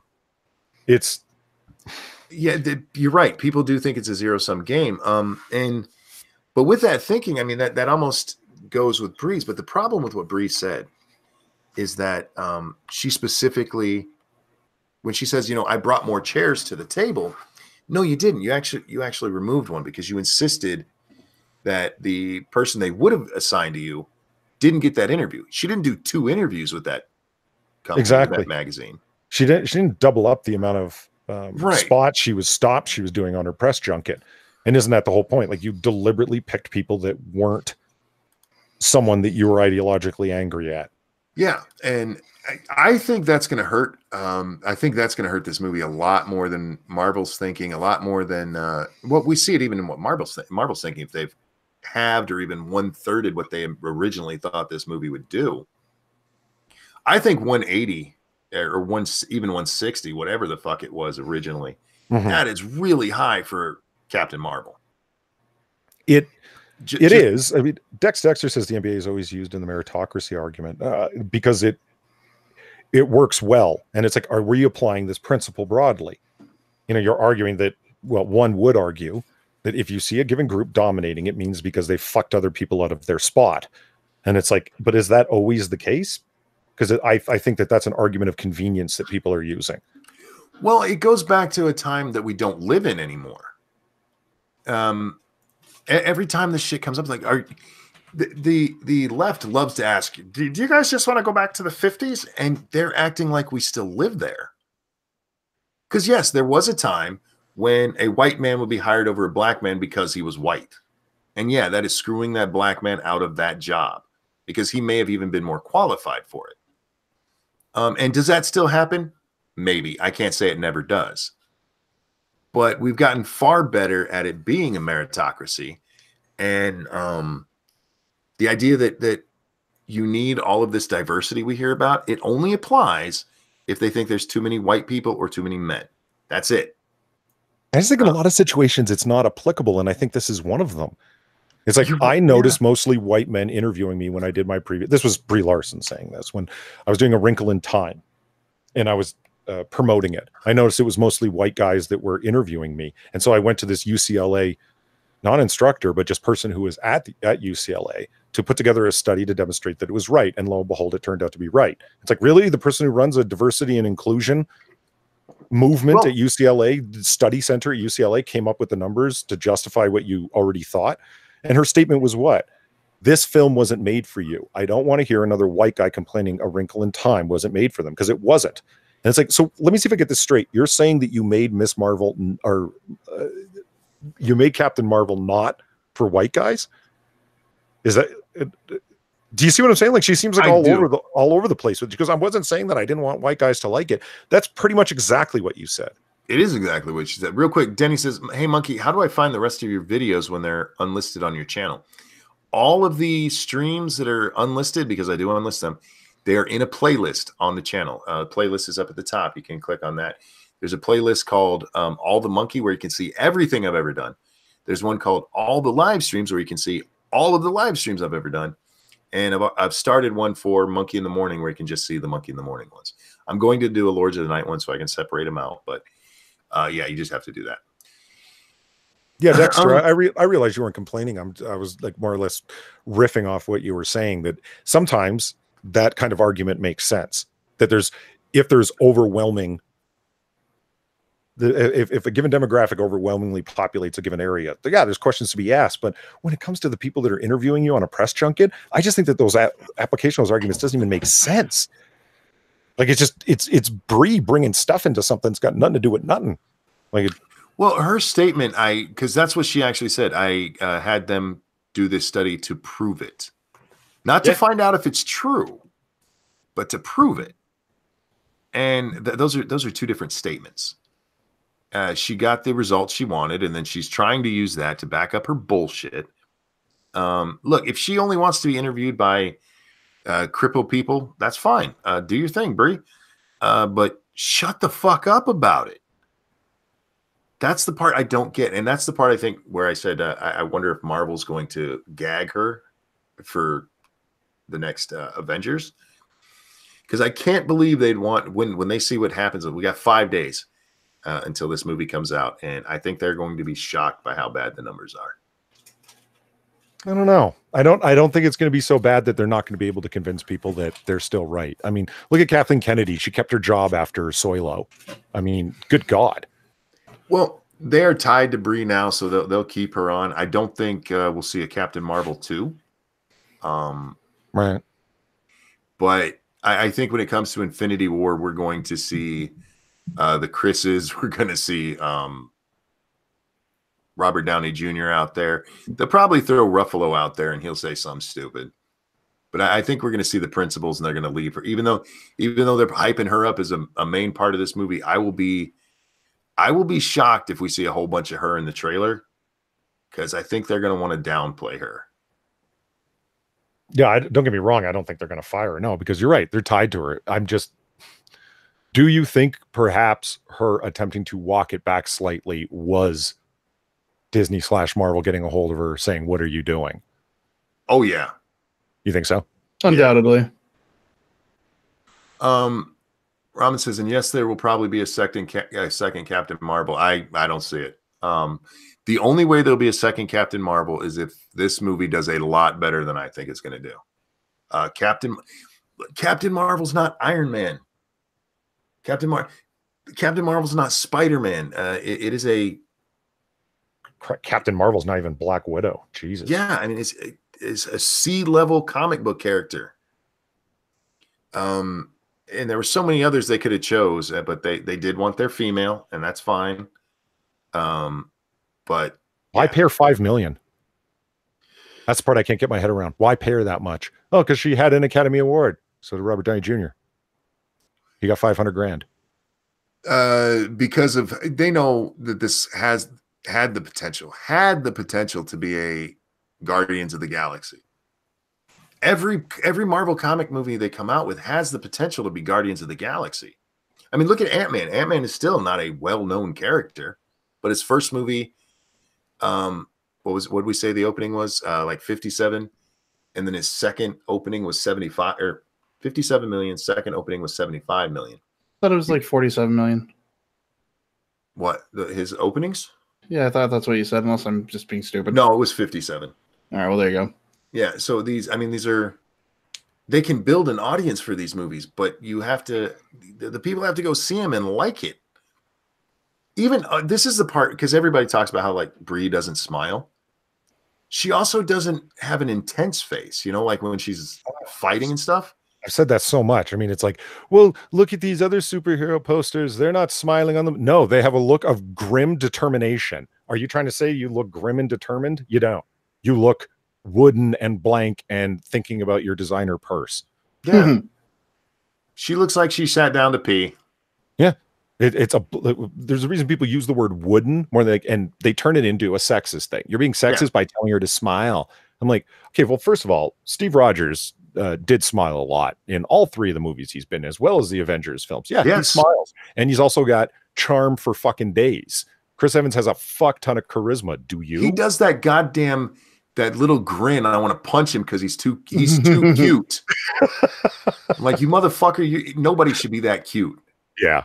He can get away with it too. Like that eyebrow and the kind of look. Oh yeah, absolutely. Fuck him. Yeah. I mean, I love him, but fuck him. Yeah, he's got charisma for days. And that's what people are talking about, Brie. They're not telling you to smile in a sexist way, like all women should be cute and pretty and not say anything. They should just be there and smile. And that's the way it's being interpreted by certain people who are speaking against it in garbage media on news websites and stuff. It's like, this is just sexist language. And interpret it however you want. They put forward a 2x4 to play a superhero. And come on. The other thing I do want to talk about, I saw this on Poisoning the Well tonight, to their live stream they did today. They were talking about this girl. I can't remember her name, but she had a channel that was less than 20,000 subscribers. Mm-hmm. She did a video on Captain Marvel being SJW, which got over 600,000 views as of right now. And she shot up to 60,000 subscribers. I haven't watched the video. However, unless you've seen the movie, it is way too early to say that this is an SJW movie. Yeah, I don't know if it is either. Like, it's like, we intend this to be a feminist movie. What if the director, when they said that, meant a female protagonist, a female protagonist? That's what they meant by it. Like, what happens when you go in there and there's nothing to do with any of that? Like, there's no moments where she's, you know, I don't need no man or whatever the fuck. Right. Like, what happens? All they meant by it was female protagonist. I hear you. I've thought about that. Like, to me, when this movie is going to be bad, what I'm assuming is that it's going to be bad in the sense that it's going to be boring, except for the CGI, which isn't going to make up for the lack of, you don't care what the character's doing in those great CGI moments because you don't care about the character. You care about Tony Snark. Fucking medication, man. I'm with you. I feel you, bro. You care about Tony Stark. You absolutely do. You care about Steve Rogers. Chris Evans playing Steve Rogers. God, what's his name? The guy who plays Thor, the Australian actor. Chris Hemsworth. Charming as hell, that guy. Holy shit, that guy's got charm. He's got another one of those grins I just want to slap right off his face because he's too pretty. And people say, oh, it's always men. Hey, listen, Scarlett Johansson is not exactly a stellar actor. She phoned in her role in give me a second. Fuck, pseudoephedrine's kicking in Winter Soldier. I thought she did. I thought that was one of the flattest that she's ever been in any one of the Marvel films. And still she can do the sexy grin, not smile like nobody else. And she looks like she's going to kill somebody when she's in the middle of a fight scene. I don't know. I'm just saying, like, it's I don't think you're going to connect with the characters, with her character, Brie Larson's character, in any kind of way. And that's what I get from the trailer. I don't get anything from the trailer that it's sexist in any way. Because, like, with Ghostbusters, we actually had a goddamn pussy joke in the fucking trailer. That stuff gets everywhere. I mean, like, everywhere. Like, oh, you got some in your twat, huh? There's nothing about the trailer for Captain Marvel that comes off that way. There's nothing like, oh, this is going to be one of those fucking femme things. Brie Larson is absolutely an SJW, the bullshit she's been saying. But that doesn't mean that's going to come through in the movie. And as much as I'm sorry, guys, we got to wait and see. Now, for me, that's going to be a long time because I'm not watching this fucking thing at the theater because, one, fuck her. And two, I'm not that interested in Captain Marvel. I'm not. Maybe she'll have great DVD sales. I remember when they said that about Solo. That it's like, it will break even after all the DVD and Blu-ray sales have come in. And it's like, oh my God, when you're counting on that to break even, it's bad. And that's why they shut that all down. That was so bad. They made Disney completely rethink things. But anyway, guys, yeah, I've got to get to bed, and we've been talking a long time. Mostly about Captain Marvel, guys, because that's a big news thing coming up, and I can't wait to see those opening numbers. Looking forward to International Women's Day, are you? Ugh. I love International Women's Day. Like Ryan Reynolds and Deadpool? No, I really do. I love the fact that we need a day to celebrate women because they feel so badly about themselves. They need us to tell them how good they are. That's pathetic. I still haven't seen Solo. It's the only Star Wars film I haven't seen. I've seen enough like clips and stuff from it that I've seen the movie. I don't want to see it. I've seen I watched Everything Wrong with Solo. Right. And the movie's exactly what I thought it was going to be, and at least the storyline. I haven't watched it all, but I've heard that he does a good Han Solo. I'm like, he doesn't look like Han Solo. He looks like Carl Urban. He looks like Han Solo got really fat, and he's not a fat guy. And I'm not talking about this character, but the actor playing Solo is not a fat guy, but he looks like Han Solo got really fat. And that bothers me. And he's a little too metrosexual for my version of Han Solo. Han Solo's a badass. He was influenced by pansexual Childish Gambino there. Yeah, it looks like it. And Jesus, why'd you do that to my favorite character? I love that it tanked for him. because I'm not a fan of Dong Lover at all. No, he's a piece of shit. As a lyricist, I'm not a fan of him. As an actor, I'm not a fan of him, and he is a huge fan of himself. Yeah. Big, in a big way. I love that tank for him. You took the coolest character in the world, Lando Calrissian, and look what you did with him. You smug son of a bitch. Yeah, Lando's cool, man. In the world, and you ruined it. It's like Billy D had smooth confidence. You have arrogance. There's a difference between arrogance and confidence, and you illustrate the difference very, very well.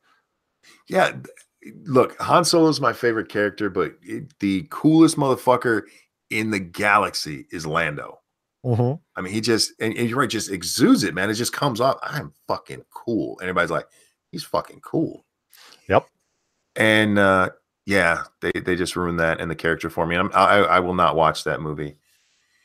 There was something else. It was Ramen Noodles says The Last Jedi is worth watching. No, only if you hate yourself.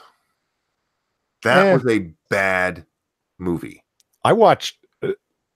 I'm fine with Force Awakens, Last Jedi, all of them, because they're really expensive fanfics. It's fine. They're not actual Star Wars movies. That's what I tell myself.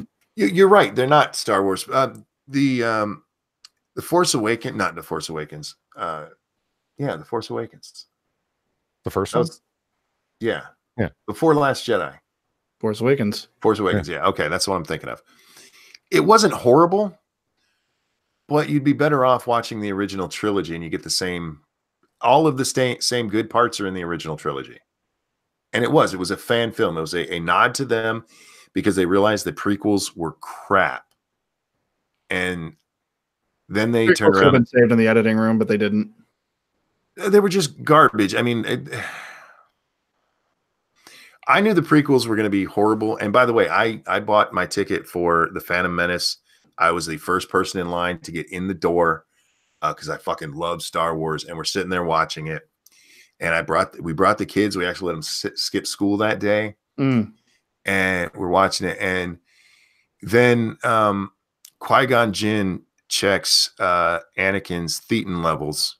And I was like, what? And then we find out that Anakin is a virgin birth. Yeah. I'm like, what? He's Elrond Jesus? They could have left him a virgin birth if they didn't have the midichlorian bullshit. They didn't need any of that crap. And when I watched that, I was like, oh, this movie's going to suck. And yeah, it did. Great lightsaber battles. That's the only thing I will give the prequels, but otherwise those movies were garbage. And I'm not saying that as a Star Wars fan, just if you watch them and try to follow the continuity and everything, they're not good stories. You know why? And I'm gonna probably piss people off with this. The reason the prequels and now these aren't as good as the original is because the original stories were simple. The original, if you watch the first Star Wars, just sit there and watch what it actually is. There is no backstory for any of the characters. You don't know anything about them. They just show up on screen.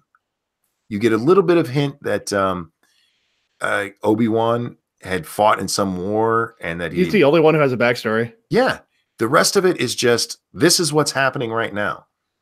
And that continues on. And then you get a little bit of backstory in Empire when you find out that Vader is Luke's father. A little bit more backstory in Return of the Jedi when you find out that Leia is Luke's sister. But otherwise, it's all, this is the bad guy. These are the good guys. They're trying to stop him by getting this done.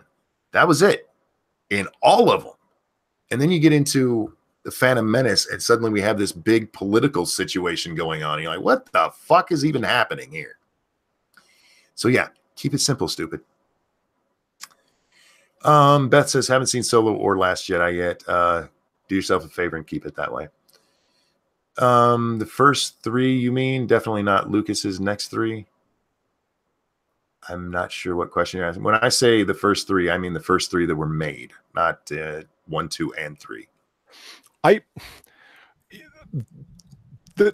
would agree with you. They're simple, but I think there's more backstory and world building than you're giving those films credit for. They're constantly alluding to things that happened before. He knew my father. I told you to forget it. Like the Jedi are all but extinct. They're as far as gone out of the galaxy. You, my friend, is all that's left of their religion. Like it constantly referencing that there's a larger world that they're in and a part of. It is very simple, though. I will agree with you. Oh, super chat. Yeah, it is incredibly simple. Pumpkin Trucker, thank you so much. The best Star Wars film since Return wasn't even an official Star Wars film. Splinters of the Past, if I recall. I could be wrong. Just woke up from a nap. I'm not familiar with that. It's an incredible 15-minute fan film that Disney took down, and then Lucasfilm came back and talked to him, reversed it. Like he got permission to do it from Lucasfilm, but then Disney was the one who struck it on YouTube. But they were striking it for the music when he had actually gotten So anyway, if you haven't seen it, it's incredible. It's better than the other ones because better than the prequel trilogy, I would say. Yeah, I would agree with that. But in the sense of like why it's simple, because the characters are clearly defined. They're very simple. You got the idealistic farm boy who wants adventure, Luke, right? You have the pirate with a heart of gold. That's Han Solo. You have the stout independent princess. She's the one who grabs a gun and saves their asses when they don't know what the hell to do, but she's also a princess. So there's something, it's like, very heroic about that. You know what I mean? Darth Vader is the dark prince, the dark magician character. They're clearly defined characters, and with motivations for what they want to do. Han Solo has to be bought, but then he's the guy who comes back at the end to save Luke's ass when there's no money involved. There's only risk. Because he's the pirate with a heart of gold. He lives out who he is. You know what I mean? Redemption in film history. Han Solo, who's got his money, doesn't have to deal with this shit anymore. Like, I have to go. I have to go help him. And like, that's such a great moment. And because the tension is incredible. You think Luke's about to die, that the dark magician, the dark prince is about to kill the idealistic farm boy, and the pirate comes out of nowhere to save him. It's incredible. It's right when you think he's going to die, he's saved by the guy who turned his back on him. It's redemptive. It's great. So then you go over to the prequel trilogy, or you go over to the Disney films, and it's like, where are the clearly defined characters? Like what are they? Like, you got Mary Sue, the central character, Daisy Ridley's character.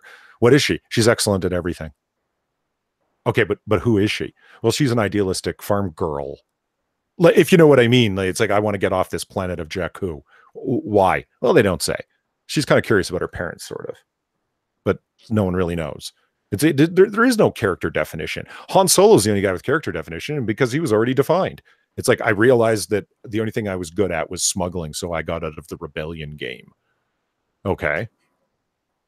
They just tried to do too much. And I think part of the reason I never got into the expanded universe is that same thing. I like how the original stories were. And I really didn't want those ruined for me.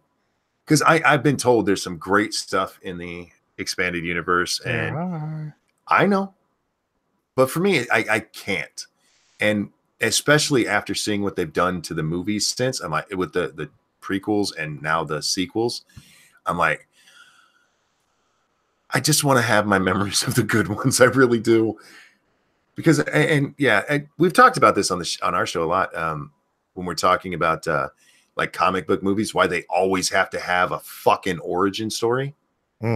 Star Wars is what I always bring up, because we don't get origin stories for these guys. You're right. They drop a few hints here and there, but we don't have like a flashback to when Luke's parents were killed, or a flashback to when Han became a smuggler. God help us, a 45-minute sequentially told origin story that nobody needs. They threw the characters in there, and we learned who they were as we went along, and it's a great way to tell a story. And I really fucking wish they would do that with comic book movies. Like, I'm gonna have to be a hipster about this, but like, that's why Batman '89 is the best Batman movie. Look how they handled his origin story.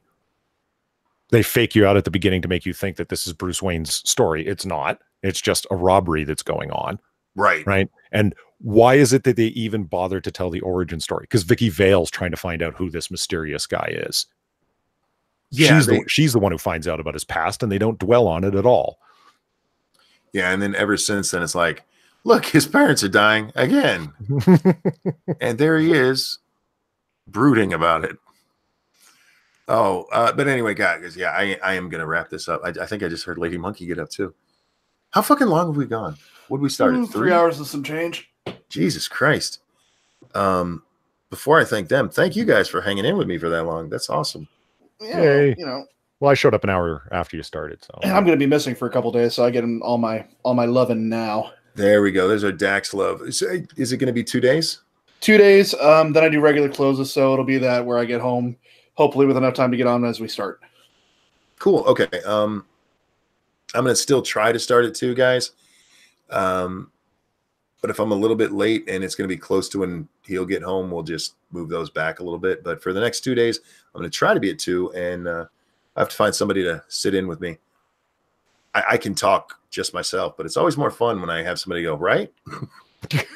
And then they go, no, you're fucking wrong, dumbass. Is that why you're always picking fights? You bastard. Yes, it is. Anyway, guys, thank you for the donations.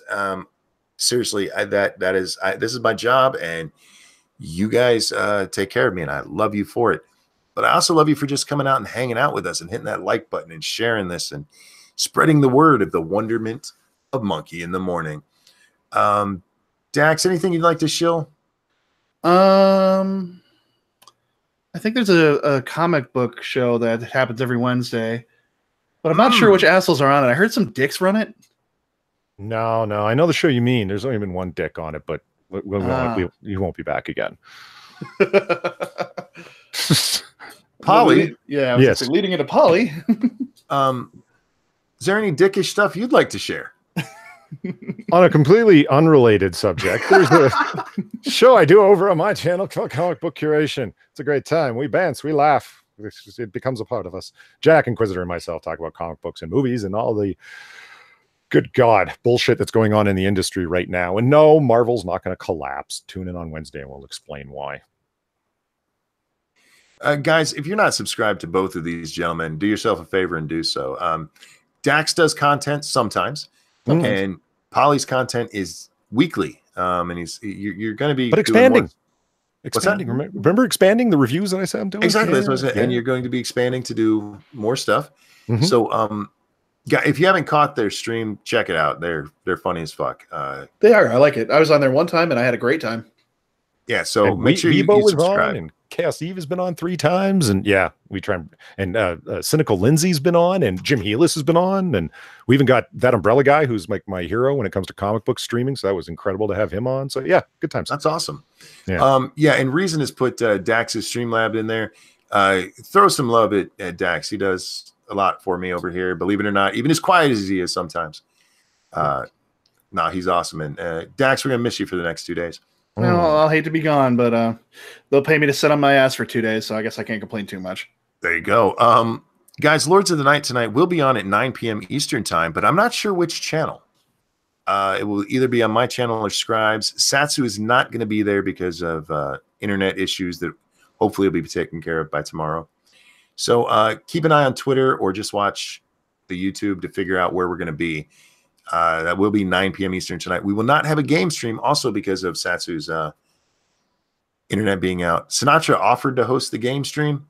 I'm not sure what's going on with that. So maybe we'll be on Sinatra's channel tonight playing. But other than that, guys, thank you so much for coming. Love you guys. You're amazing.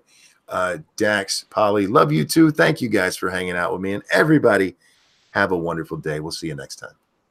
Have a good night, everyone. Laters.